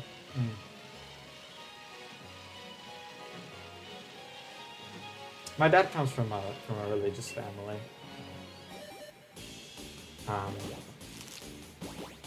But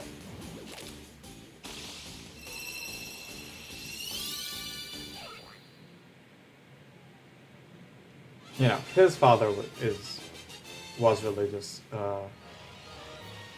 until his final day.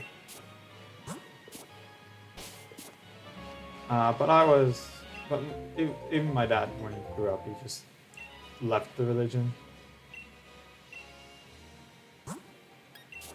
It's weird. It's kind of weird because Judaism is both it's both a religion and it's like a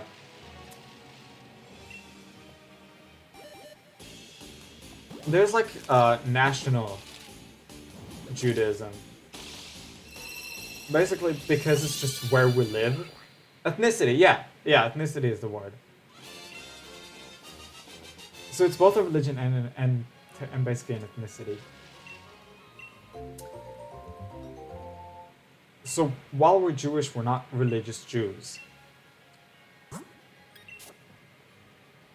Again, like I said, the only religious thing I do is a Friday evening meal and celebrating the holidays. But you know, the holidays is, even though they are religious holidays, they're celebrated nationwide. It's kind of hard to not celebrate them.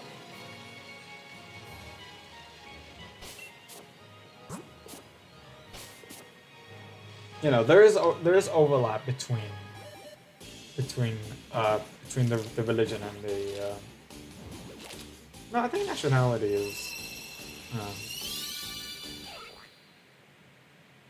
more so. I don't know, ethnicity and nationality. Choose whatever really fits, but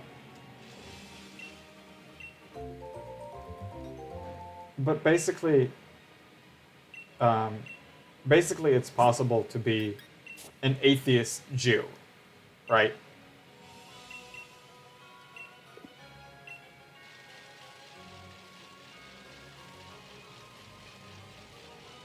It's like correct me if I'm wrong, but I don't think you can be an atheist Christian. It's not a thing, is it?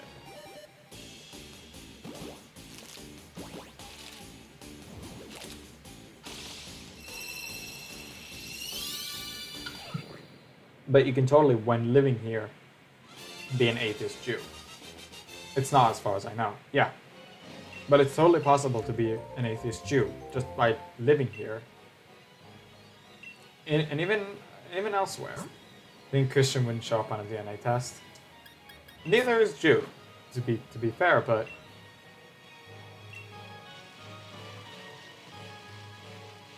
you can be an atheist Jew. It's not a problem whatsoever. Because the holidays, even though their origin is in religion, and so, by the way, is the time that they're celebrated, but that's a different thing. That's just a different calendar. Oh, I'm saying the ethnicity part. Yeah, so that's why I'm saying that it's not really an ethnicity, because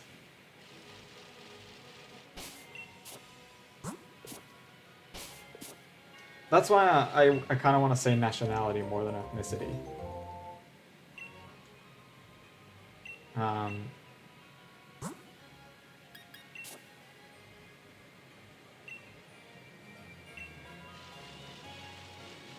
So the holidays, even though their origin is religious, for most of them at least, they've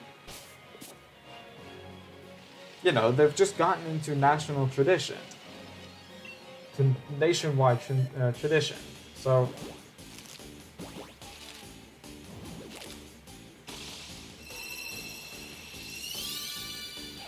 I still count myself kind of similar to Christmas. Yes, basically. Except we have, like, I don't know, 12 holidays.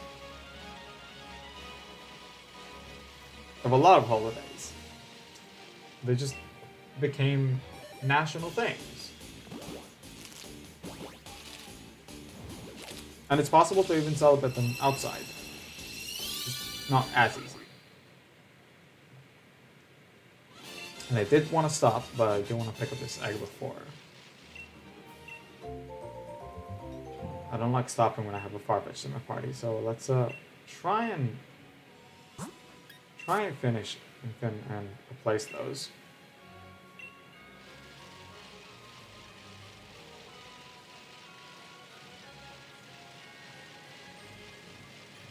There we go. If we just can. There we go. Cool. Hope they return to breeding being like this instead of repeating the system like the sandwiches. Yes, I so wish the daycares would return. Anyways, let's hit save. And I'm going to take another little break. Again, go to the bathroom. I think I should fill my bottle. Yes, I should. And I will be right back.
All right.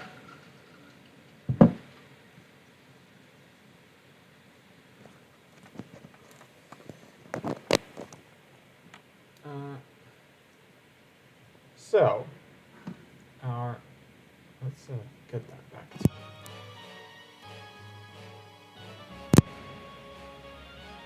So far, it seems that on YouTube there is a preference towards the Ash hat rather than the Fennekin one. Um, so I might just stick with it. Oh, hey, ladies, man. How are you doing? I didn't see it. Oh, you were here when I was not around. How are you doing? I'm doing good.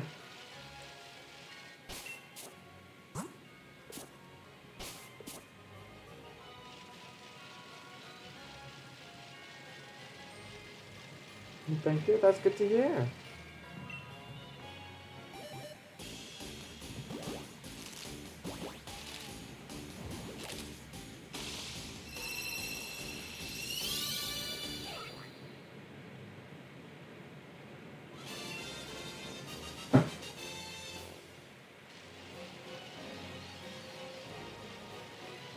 Oh, I did promise you that I'll record those lines. Bird with a lot of eggs of birds sounds about right. Right? Yeah. Yeah, I did promise you I'll record those lines, and I didn't manage to do it yet. I kind of wanted to catch up on Pokemon links before I did it. And I did manage to do that, but that was last night, and I didn't have a lot of time today, so I'd record those lines for you after stream.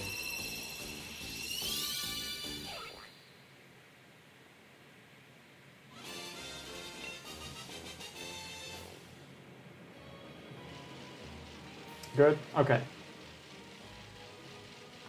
I thought it would be fine that I'll take a day to do it, but thanks for telling me about that stuff. I like to learn things that like. Oh, you're welcome.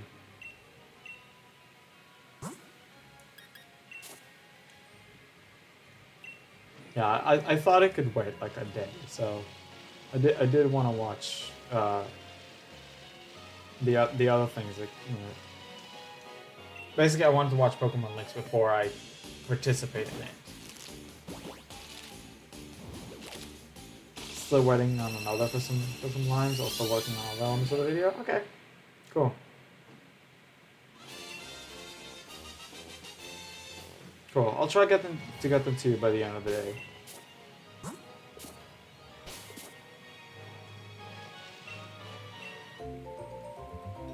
You don't have to, but I appreciate it. Yeah.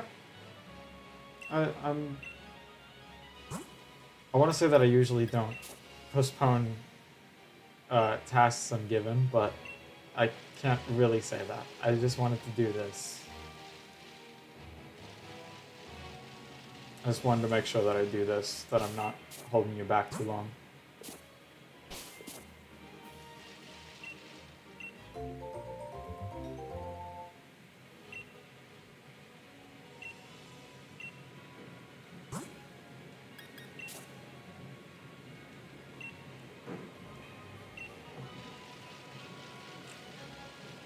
It's all good? Okay.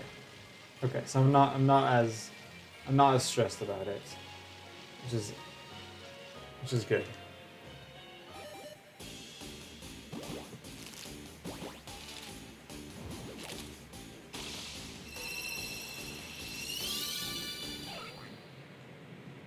We still haven't found the shiny Farfetch'd, which is a bit of a pain. Enjoying other Pokemon links though? There's a variety there. How did you enjoy it? Yeah, it's interesting theories. Some of them I might not entirely agree with. Did you try any new foods when you were here? First of all, ladies and men, I don't necessarily agree with all the theories. Some of them are very interesting to think about. That last one was interesting, definitely.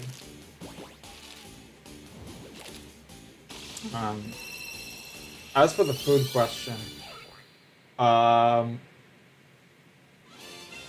again, I mostly ate chicken-based stuff, which isn't that new necessarily. I ate what you call chicken tenders, which, I mean, it's just deep fried chicken, which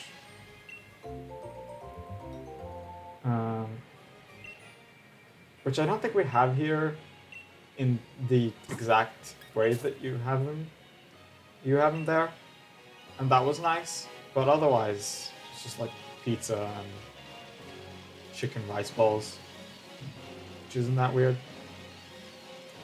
There are definitely some are definitely some I okay can I it's stupid that the chat is slightly hidden by the reaction button, and it's weird. Definitely some I don't think are plausible, but I find it fun. I see. Can make food less healthy for you, we will do it. I'm not necessarily talking about the deep fried part of it.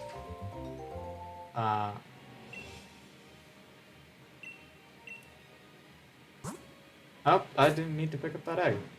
Huh.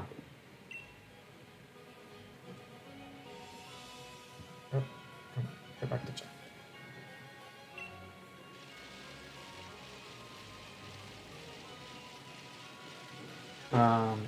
Though I do know that Americans like their stuff unhealthy. I do recognize that. But yeah, I wasn't exactly talking about the deep fried part. I was talking more so about the fact that I haven't had chicken that way. I have it as schnitzel usually, right? Which is fried, definitely, not necessarily deep fried. Get deep fried ice cream in America. I think I've heard of that. Don't think I want to try it. I'm pretty sure I've heard of that. Where are you from again? I kind of forget. I'm from Israel.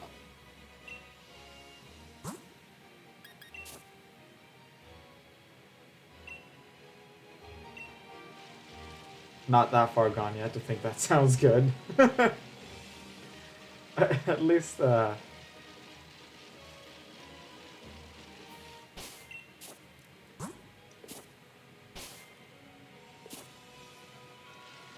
least there are sane Americans in the world.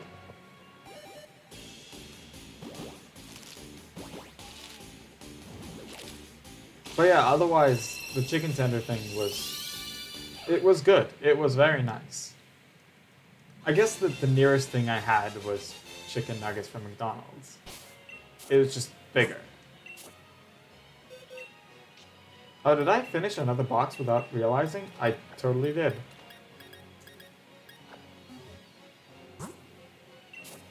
They deep fry anything these days. Mars bars, ice cream, I think sometimes just butter. How can you deep fry just butter? Wow, okay. Anyways, let's check this box. 1, 2, 3, 4, 5, 6, 7, 8, 9, 10, 1, 2, 4, 5, 6, 7, 8, 20, 1, 2, 3, 4, 5, 6, 7, 8, 9, 30. No shiny symbol. No man, America's wild sometimes. It totally is. I've been there once. Now I can say that I've been there once because that was my first time. Just a few days ago that I came back. But,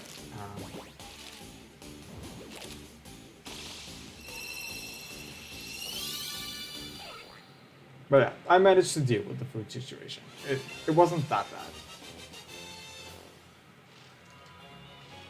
It was just mostly I wasn't used to this kind of stuff you eat.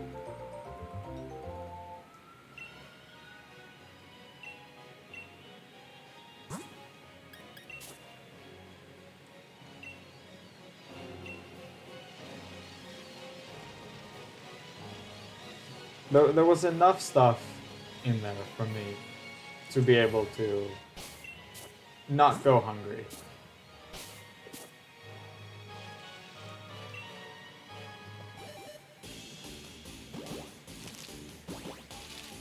The title, I'm a pro player for DCG, Pokemon Go, at LOLs. No, I wasn't a competitor. I just came to spectate Worlds. I think if anything, I'm gonna be doing VGC. If anything, but I don't think I don't think I'll ever really do competitive. I just don't really have the correct mindset for it.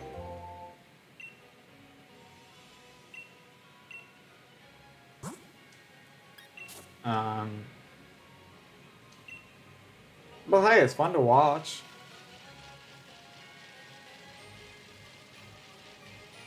Anything surprising happened? What was your favorite moment? I don't know if surprising. I don't think there was much I was surprised about. But there was just a lot of fun stuff. There was... I talked about this before, but each state has their own local kind of food sometimes. My state, Indiana, we have pieces of pork they hammer out to be thin and wide, and then bread and fry it to make it into a sandwich.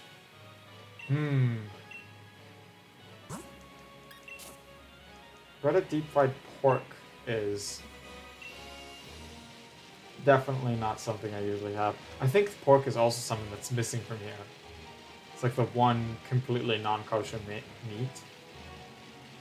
So it's not my thing. Yeah, okay.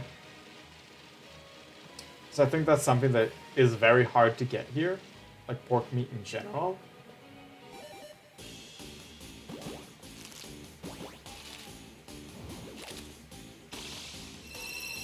But yeah, it's just when you think about it, it's just a schnitzel. It's basically a pork schnitzel, isn't it?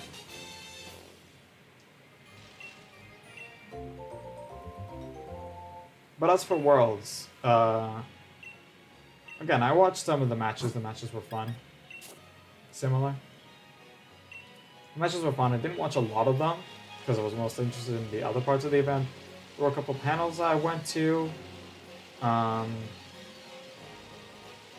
They had a demonstration with the Toyota Miraidon thing. That was just... They just stood in the middle of one of the halls, which was very cool.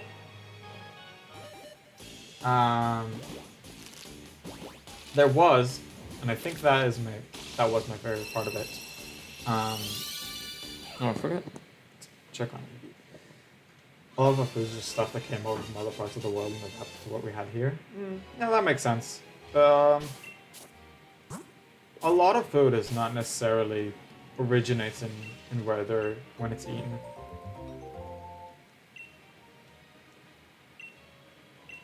I don't think we have almost any kind of food that is uniquely ours that originates here, you know? But there are some stuff that are that's considered Israeli, but none of them technically originate here. But yeah, I do think my favorite moment from Worlds was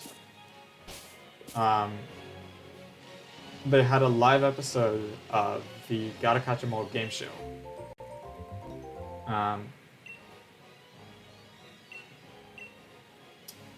I don't know if you heard of it, ladies, man.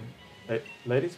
I heard the podcast thing that you said how to pronounce your name, and I don't know. Because you usually say Ledian.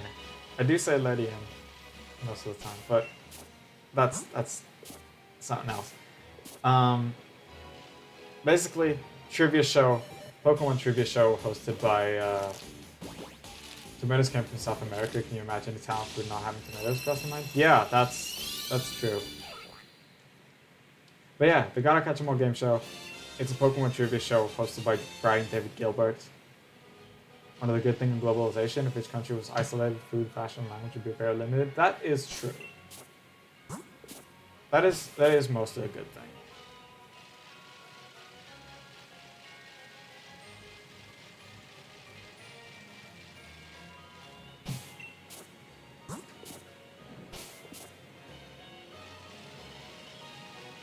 But anyways, the Gotta Catch 'Em All game show. A Pokemon trivia show hosted by Brian David Gilbert. Which is very good. It's a pun on ladies, man. I heard that. I heard that on the podcast thing. That you were with what was their name? You posted that on the Discord, and I did see it.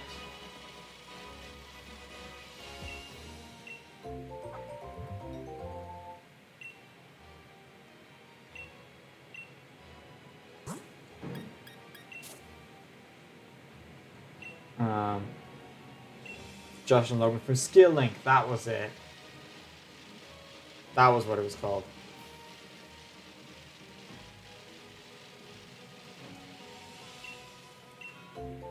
So yeah. I think that my favorite part from Worlds was the live episode of the Gotta Catch 'Em All game show, especially when everyone who was there was given this sticker that I put on my Switch dock. It's just the logo of the game show, but it's fun to have a sticker of that.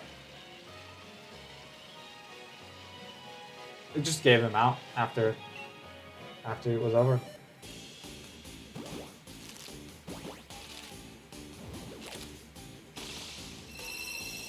Yeah. Neat little thing to have tied to a good memory. Yeah.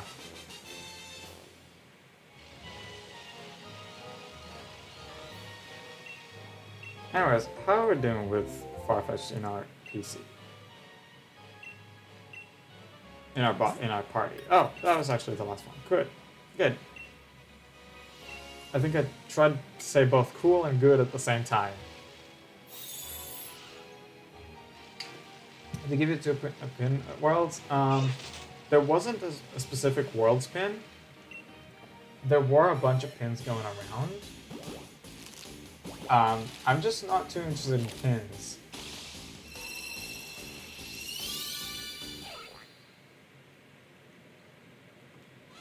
So I didn't really pick any of them up. I think a random piece of trivia is that Gotta Catch 'Em All stopped being the line around Gen 5 as they knew how hard it was to get all the Pokemon. Yeah, I do know that. It stopped being used on boxes since Gen 3. It's only the tagline on... It's only a tagline on the American versions of...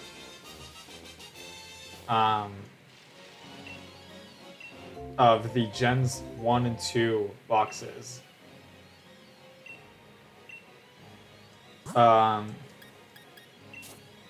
Because even the phrase itself is different in Japanese.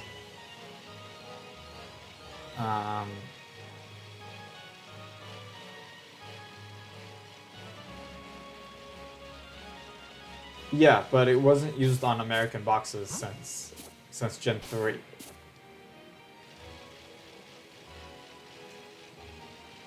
They tried for a while around when Gen 8 came out and they stopped letting all Pokemon into the game and just started saying how to catch them some. That's interesting. But yeah, they stopped using Gotta Catch 'Em All as the tagline a while ago.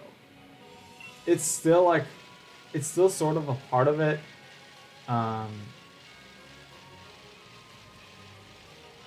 Mostly because of the anime's first theme song having, being all around that tagline. And specifically with the game show sort of being centered around Gen 1.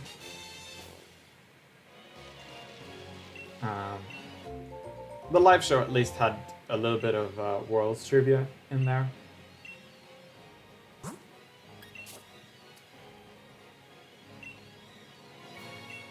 Oh, and a really funny thing, I just remembered a really funny thing that that happened in the game show. So some of the questions are media-based questions, which means you're getting shown a video or an audio.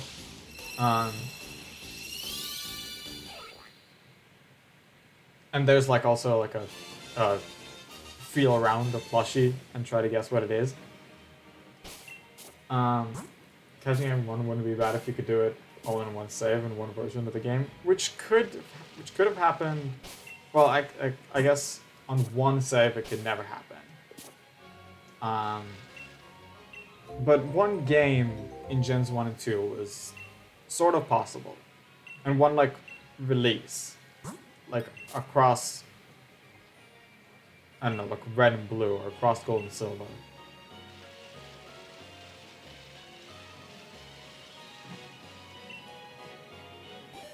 And of course, you always had to have friends because a part of it is trade incentive as well.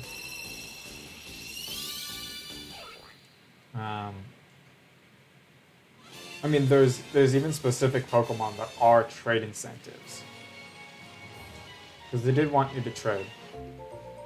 Version exclusives being some of those, trade incentives. And then like the starters and Eevee in Gen 1 and 2,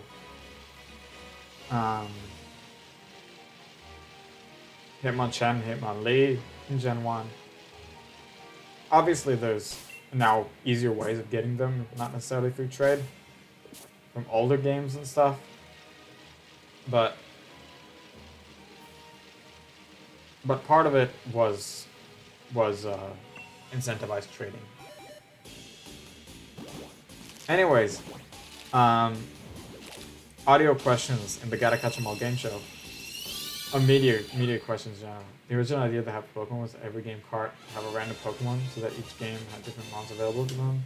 Holding about it, they told them to dial back to just 2 copies. That makes sense.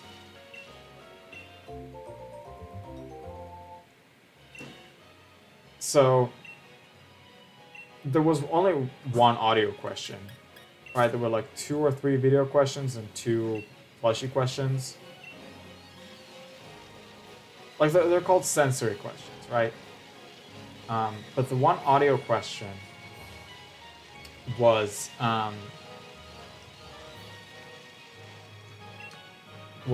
what Gen 1 bird Pokemon does a cry belong to? And they played a cry right before it. And I immediately knew what it was. Because it was Farfetch'd. And I keep hearing it here on stream.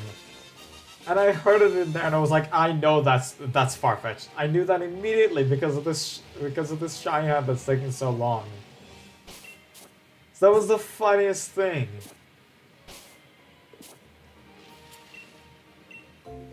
You could say that it's haunting, but I just find it really funny that I was like, it's Farfetch'd. I know that. I'm shiny hunting it for way too long to not know its cry.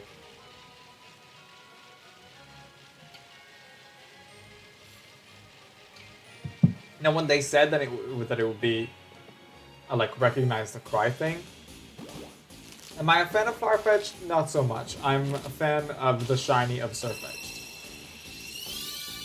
That's really the reason I'm hunting it.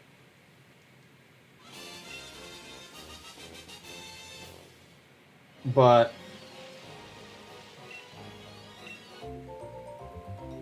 so when they said it would be a like recognize like a tell the cry, I was like, okay, I might not be able to get it immediately. I'm not that good with cries. I could tell some of them, but then they played Farfetch'd, and it's like, okay, yeah, I know that. I know that specifically because of how long I've been shiny hunting this. So I just found it funny. I just found that really funny.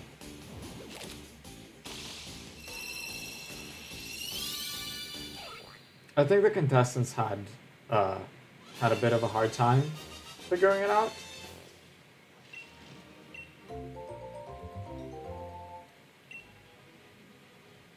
But I just knew it immediately because of this. So that was just really funny to me.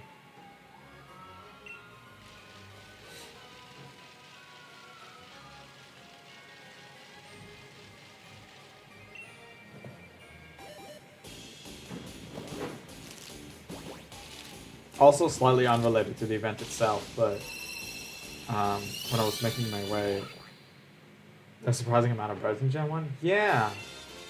I'm okay with cries. The only thing that it would be suspicious of if someone could ID a Pokemon from it would be their footprints. Oh yeah, that is... Footprints are weird. Especially when some Pokemon just don't have a footprint even.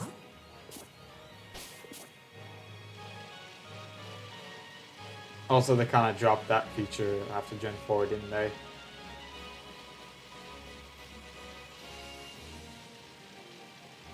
But yeah, slightly unrelated to the event, when I got off the last bus stop towards the hotel I was in,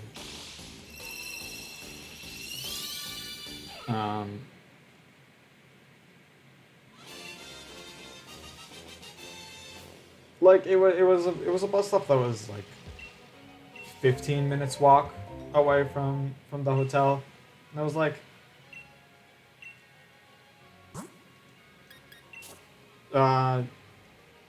Google Maps told me to take another bus towards the hotel. There's a minigame and explosive time Dark to the Sky where I have to guess the Pokemon if it belongs to somewhere weird. Oh yeah, that's a thing in at the entrance to the guild, right? I didn't play Explorers too much. I should play it at some point. I didn't want to play it at some point. It's like the security guard of the guild that you can replace. Yeah, okay. Yeah. Anyways, I got off a bus stop. Google Maps told me to take another bus towards the hotel. But I was like, okay, how much long is it to walk? Because I don't know if I can take another bus. I don't know if I can pay for a different bus. You remember the whole payment discussion before. Sky's the best overall Pokemon game. Something playing? Because I can't read that one word. Worth playing. There we go. I like the Mystery Dungeon series. I really like the Mystery Dungeon series. I need to play more of it. I've only played very little of... I think it was specifically Sky that I went to. I only played the remakes of the first games. I played a little bit of Sky. And I played Super even before playing the main series. But Fates of Infinity I've never played. I'm sorry, I played the demo that was on the 3DS eShop. I guess that was also a little bit. But otherwise I need to play more Mystery Dungeon. I love the series.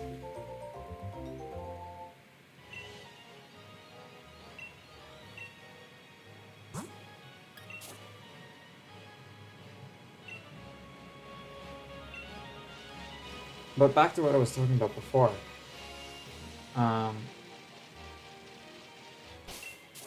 So long as you don't care about Fates of Infinity, we're all good. I don't know. I played so little of it that I don't really have an opinion on it. Anyways, I decided to have that 15-minute walk to my hotel. Because it was like, okay, this is a straight line. It's a few streets down, and I don't know if I can pay for another. I can pay for a different bus. While I was walking there, I was like, okay, I need to get to my hotel. I need to, see when I can check in and everything because I was there pretty early. I landed at 6 a.m. So, hotel check-in not necessarily open. That was not a part of it. While I was walking there, I tried planning things in my head, and I was like, okay, I need to find out where the convention center is that I need to later go to pick up my badge, and then attend the event. And I just kept going through it in my head, like, okay, I'm gonna arrive at the hotel, and get sorted there. I'm gonna find out where the convention center is. At some point, it was like one street away from my hotel. I just looked to the side and I suddenly see a giant sign like, "Welcome to Pokemon Worlds." And I was like, I think I found it. That was also really fun to me, because I just didn't expect to see that huge sign.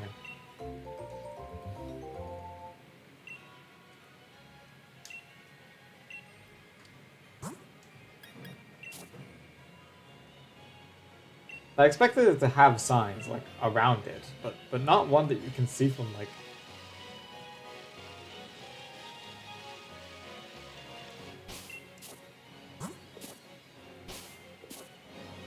that you can see from that far away.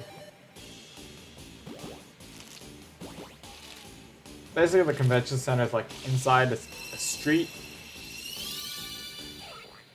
Like, you can see it from across the road.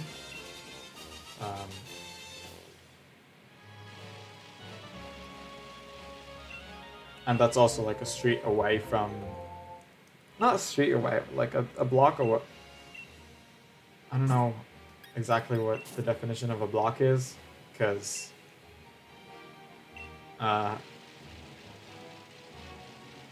because cities here aren't really separated into blocks, but...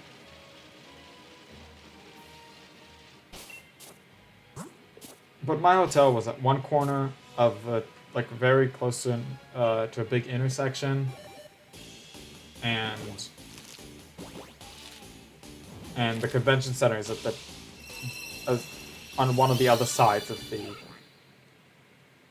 like at the next intersection over.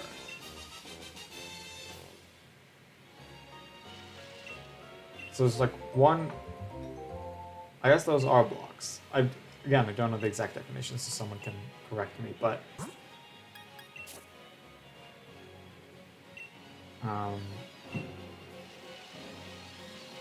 but it was not far from my hotel, and I suddenly saw that huge sign. I was like, I think I found the place. That might be the place that I'm looking for.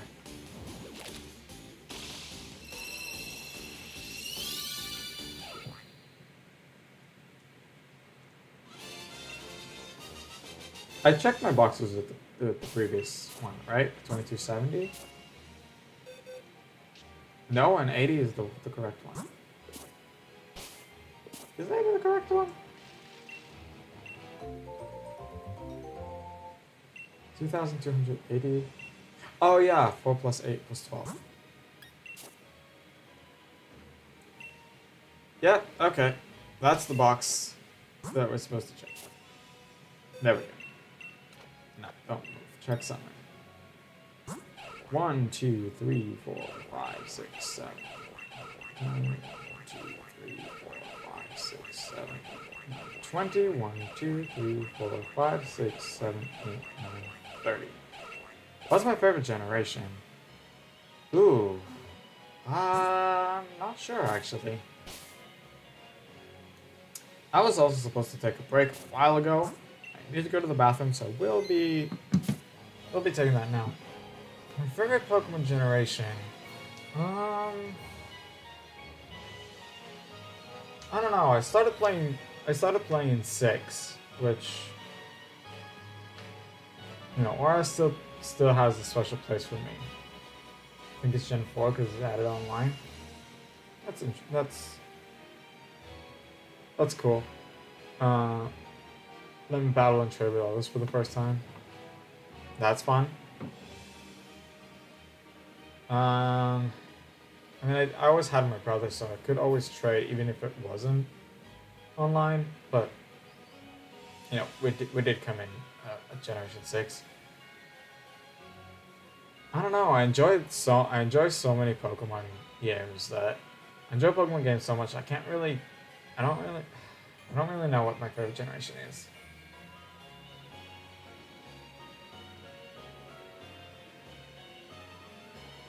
And my favorite Pokemon is Eevee, which is from Gen 1, but I don't think Gen 1 is my favorite generation.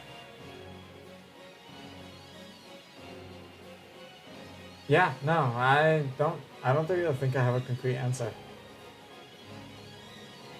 Anyways, I do need to take a break. Do need to go to the bathroom before I continue. So, let's see what my water situation is.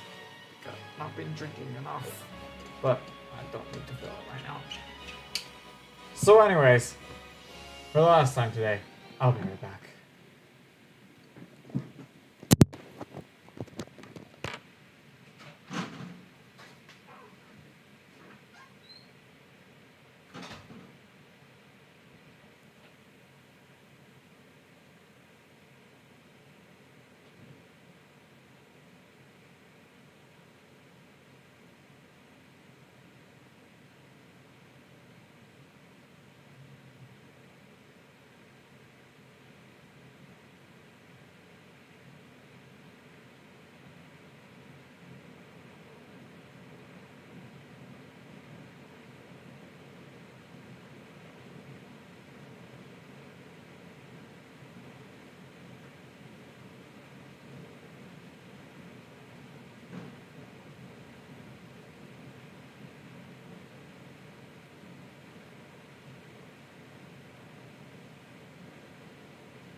Alright.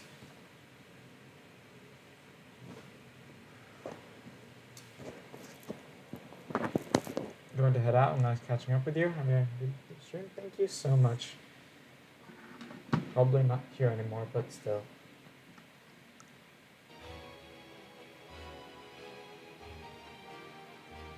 So yeah, Oras will always hold a special place in my heart. My first game, my first completed Pokédex, my first couple shinies. But I think that's more so Oras specifically, not really Gen 6.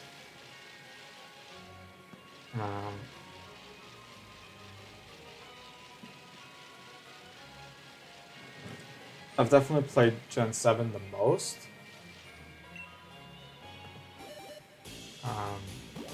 But I really don't know what my favorite generation is.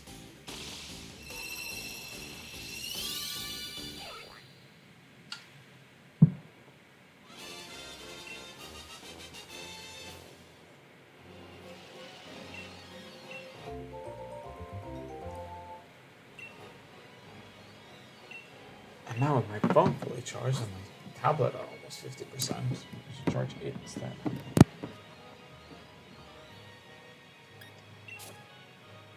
That would be a good idea. My microphone still works, right? Yes, it does. Okay. Cool. Just needed to make sure of that. Okay, can I keep...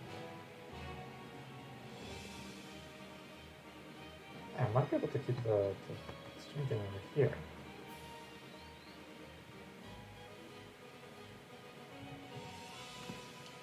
That might be a good place for it.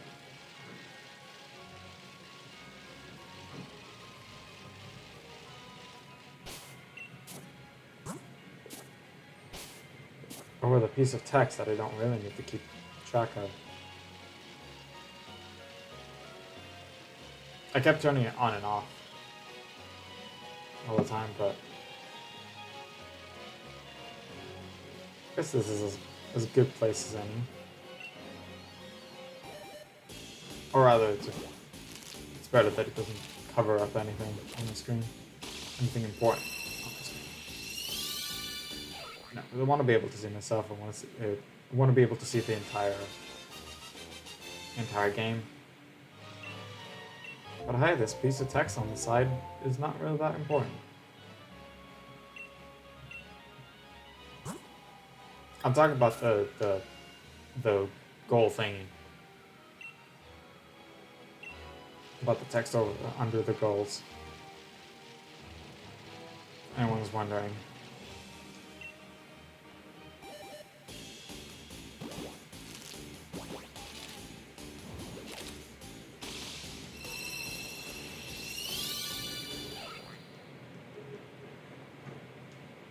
So I can keep it here.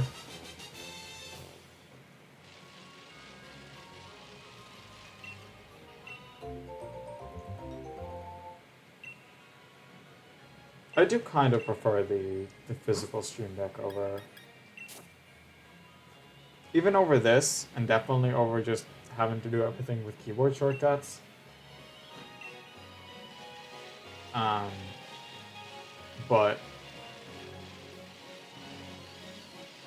a virtual Stream Deck is better than...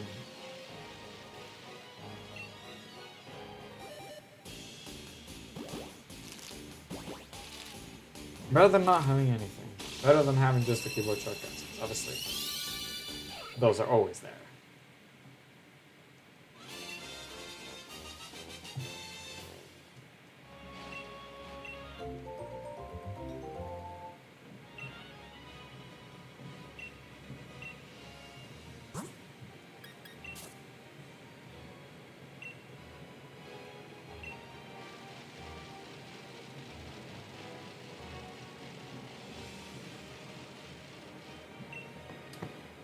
That is 2285. That's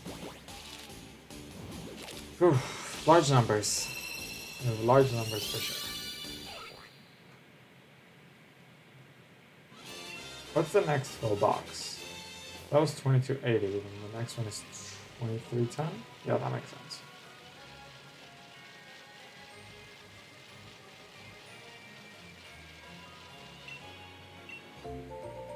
$23.10 does make sense.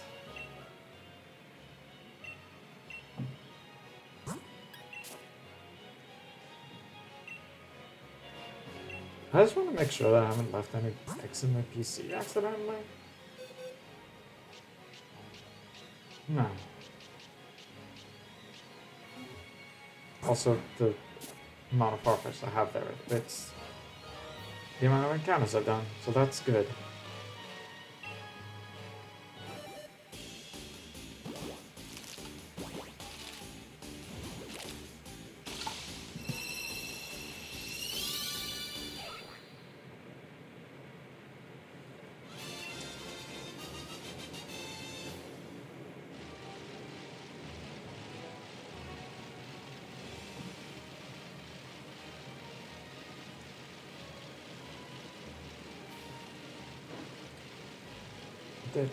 Do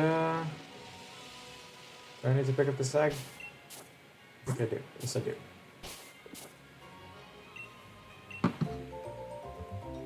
But yeah. Sadly, I can't have this as a permanent replacement on my Stream Deck. So I think I mentioned it before, but you do need... but you need a physical Stream Deck, or at least one like Stream Deck compatible device connected to it in the last 30 days in order for the virtual Stream Deck to be able to be usable. That egg I didn't need to pick up. There's the hatch, but it's at least a good replacement while mine has connection issues. I was able to connect it a few days ago to make the virtual one possible, because I had to connect it after the update that introduced them.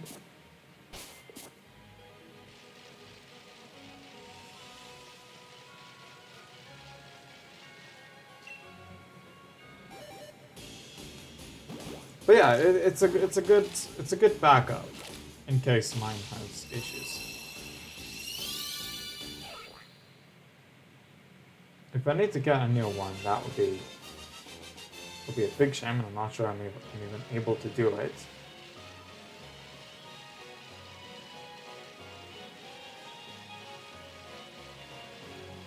because again, I'm not in the best. I'm not in the best financial situation right now. After going to Worlds and buying a Switch 2, kind of used up all my money. I'm trying to get a job soon. I'm trying to get a job, period. Hopefully I'll get one soon. Then I might be able to get a new stream deck, but I want to get an entire new stream setup in general. So it might be a part of it.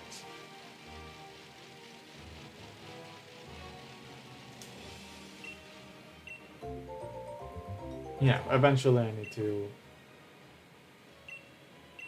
to get a capture card that doesn't have an audio lag, doesn't have an audio delay. I need to get a computer that isn't 6 years old. I think it's 6. I'm not even sure when I bought this laptop, to be fair. But it's definitely been like 6-7 years.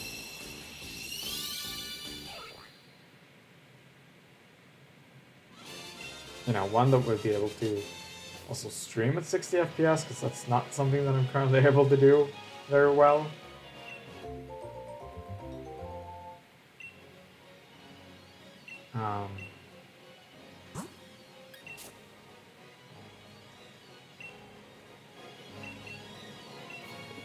You know, I want a desktop computer to be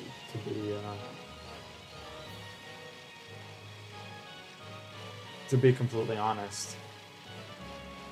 That would have to wait until I get a job and both get money and a place of my own, because I don't think there's much of a space here to put a desktop computer in my room.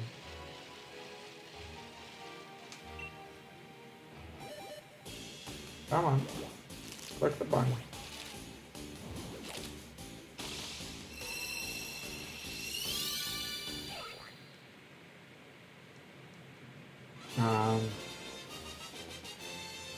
But yeah, like, new computer, new capture card. Maybe a more professional looking microphone.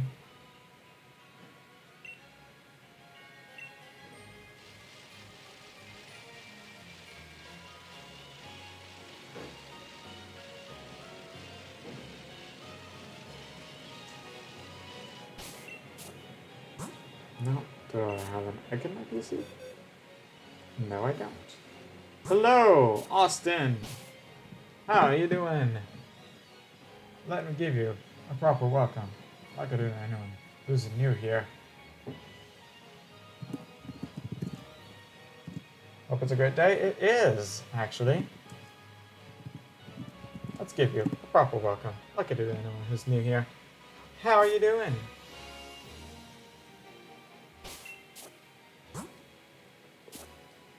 Right, I already checked. I don't need to pick up an egg. And I don't have an extra egg in my PC either, which is good.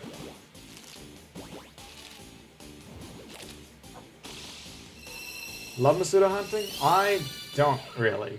I'm doing this because I don't think Galarian Farfetch'd will be up soon for you. I'm doing good. I am doing good. Yeah, I don't like Masuda Method hunting that much because for me it usually goes over odds, and right now it's more than 4 times over odds, which is, you know, not the best thing. I'm doing this mostly because I don't know when Galarian Farfetch'd will be available in a game where you can probably shiny hunt it.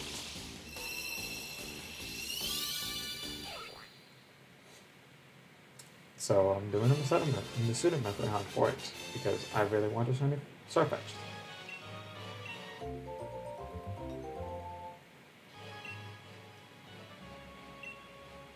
But the fact that this hunt is taking so long is not really...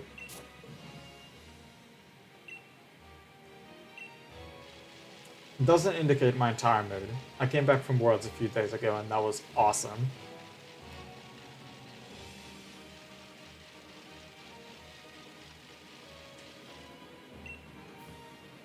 So I am still doing good.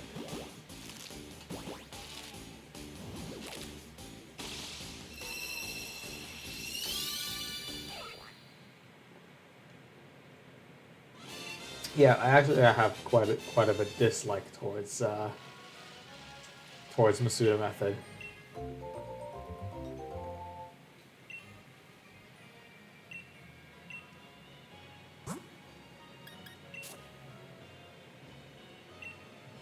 Only because just most of the time goes over odds for me.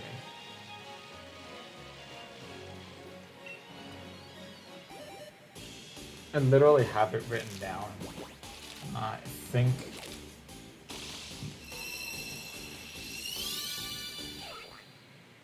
I wrote it down in a spreadsheet. Okay.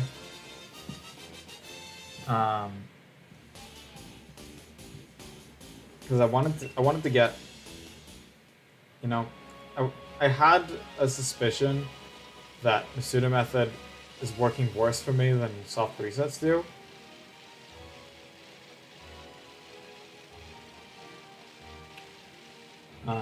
You know, with the amount of times I go under odds, over odds, I just feel like I'm getting more Masuda Methods going over odds than I did soft resets. I was like, okay, let's write down everything. I have the encounters of most of my soft reset hunts and all of my Masuda Method hunts. Just plot them in a spreadsheet, let it do the calculations itself. I have over 60% of my Masuda Method hunts going over odds, and that includes this one. Only 10% have gone 4 times over odds, and that's only 2 of them, because I only have 18. 18 Masuda Method hunts. Seem to have a good Masuda luck in SP, my luck is Traction Sword and Shield. I haven't done any Masuda Method hunts in this Farfetch just not being kind to you. That is true. The only one that went 5 times was Meowth, which was also here. It's Galarian Meowth. So maybe Sword and Shield specifically is bad. I've never done any Masuda Method hunt in Scarlet and Violet, and I'm kind of glad that I didn't, because wow, I don't like Scarlet and Violet breeding, and I don't like the Masuda Method, so I am very glad that I didn't feel the need to do any Scarlet and Violet Masuda Method hunts. But because I said it earlier in the stream, but I would fill up all my boxes with eggs and Sword and Shield because I wanted shinies and hidden abilities. Got 12 shiny Porygons out of 900 eggs. That is quite good. That is quite good.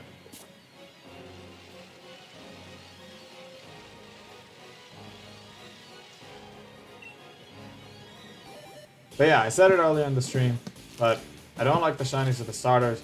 Pretty much everything else is available with sandwiches. Highest level of a gun? Okay. I don't really care about the abilities and stuff of my shinies. And even if I did, there's ability patches and ability capsules nowadays. Didn't really do anything with the shiny. Lowering IVs is the only thing that competitive people are looking for that is still impossible to do. Like, even EV resetting is a thing that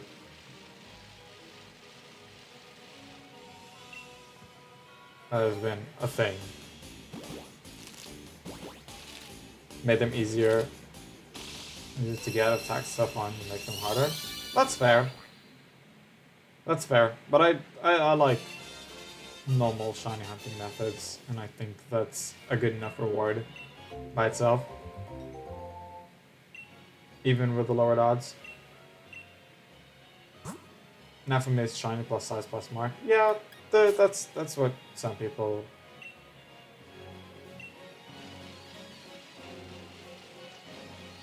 I know that a lot of people like going for these extra stuff with shinies. I'm not really fussed with anything but it being shiny.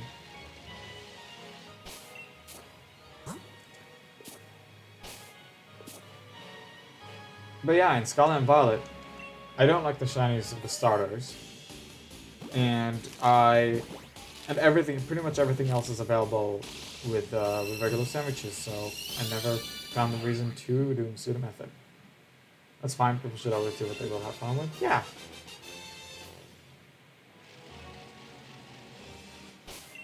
Oh come on, Hypebot, you can do a little better than that. You've already said that before.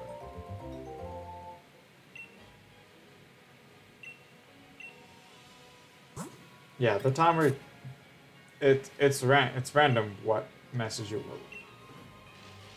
will give, but sometimes it will repeat.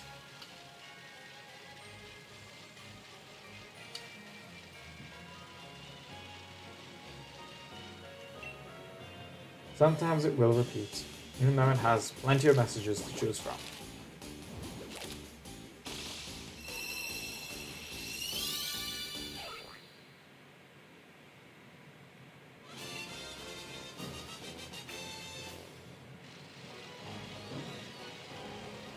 I guess I can say that I had a little better luck with Masuda in Ultra Sun than I did in than I do here. Remember when chain fishing became a thing back then? Some of the more serious shiny hunters would get mad at you for doing it, say stuff like my shinies are worth more. Yeah, that's a sentiment some weird people have.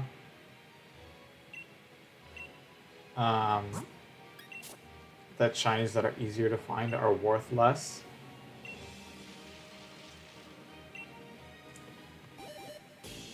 I don't get it as much, but I do know that when I get shinies in Go, I'm less excited than when it's main series.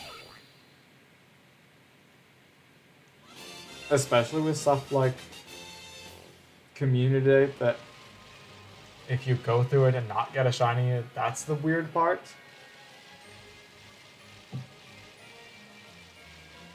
But I think in main series, any shiny that you obtain is as good as any other shiny. Me, the shinies with any value are the ones I got myself, other than that it would be something like friend gave me. It's more, it's afraid than it being shiny. I get that.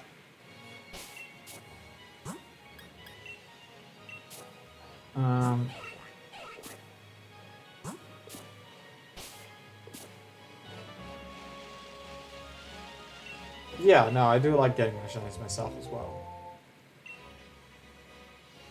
I unfortunately can't get shinies from friends because I don't have any friends that play Pokemon. I have my brother that plays Pokemon, but he has gotten a single shiny in his entire the entire time that he's played Pokemon.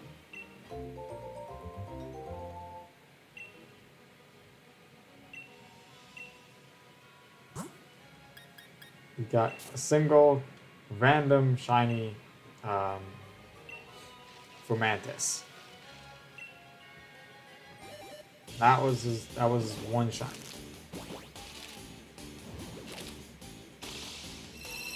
I mean, he isn't shiny hunting, which is a part of the reason he doesn't have any shinies other than that.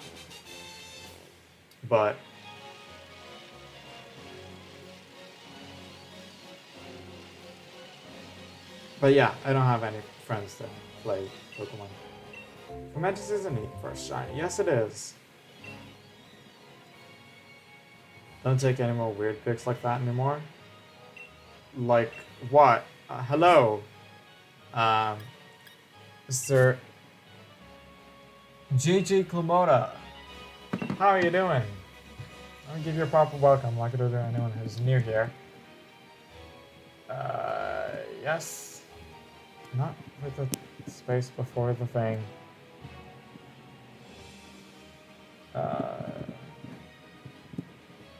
How do you spell that? Like this? Yes. Weird picks like what? That's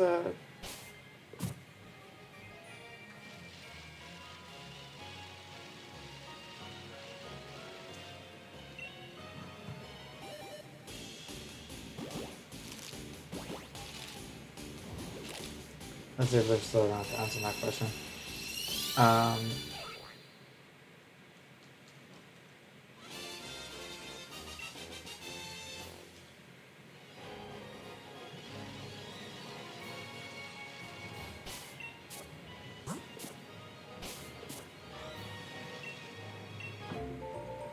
So yeah, I don't have any friends that play Pokemon. That's at least not main series Pokemon. I think there's one person I know personally that plays, no, two people that I know personally that at least have played Pokemon Go. One of them also had a brief time they played main series, but not any seriously.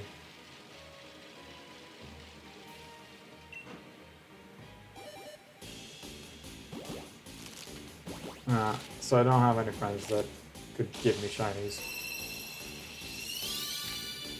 Nor that I could give shinies too.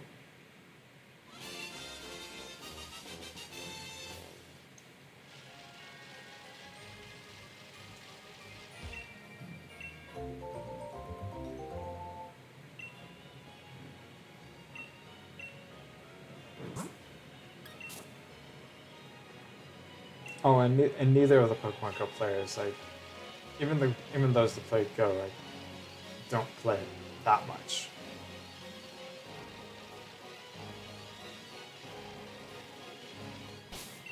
Oh, yeah, my boxes are fine. Just 4 more until this one gets filled. And I don't have much more time after that. I may end it there. We'll see exactly.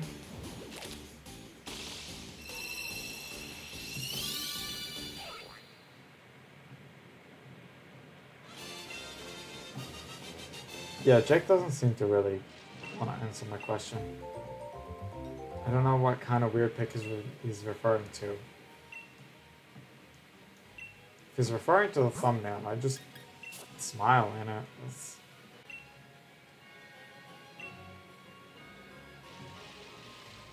I'm like holding eggs in it.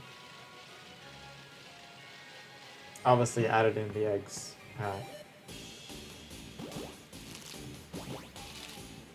Added in the eggs.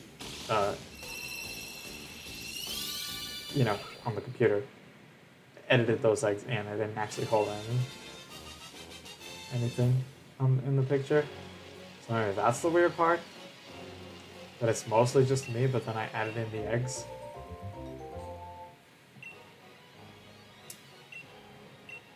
But I guess we'll never know, because I think Jack just left. So wrote that message and left.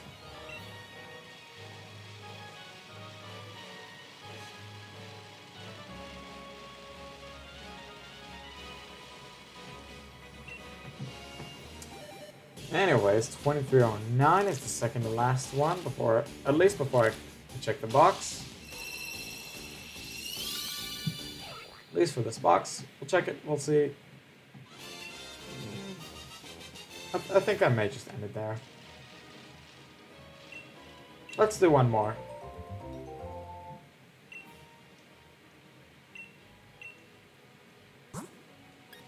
We'll finish it at 2310. How much did we start it with? 1850, I want to say. Let's see. Started today at... I have done that. 2150. Sorry. I thought it was something 50.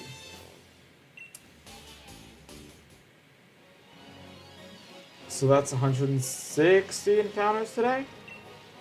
Eggs today? I think that's good for a 180, almost 180 minute stream.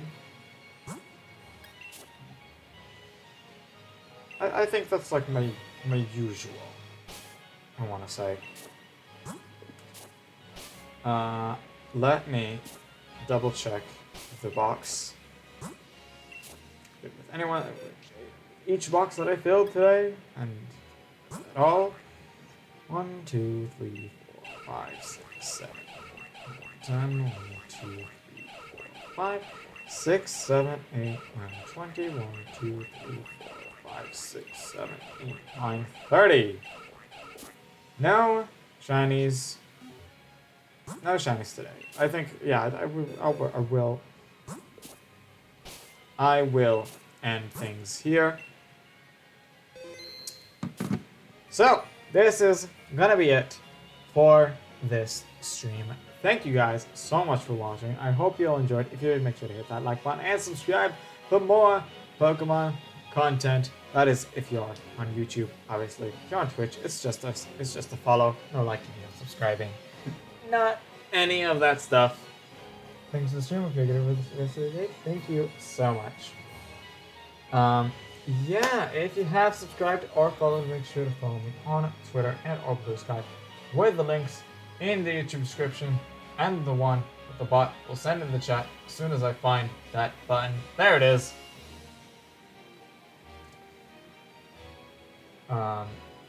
Those are Twitter and or Blue Sky, where I post updates on the channel and my life in general.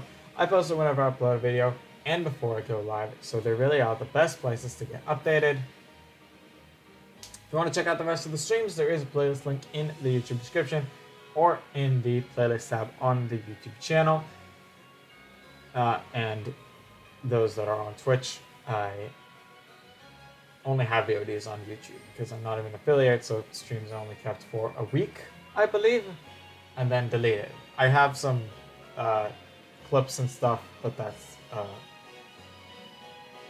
the only VOD stuff. I have more stuff on YouTube, including videos that I just upload to YouTube and aren't on Twitch at all. Anyways, yeah, with that being said, that's all I have for today. Thank you so much for watching, and I'll see you later.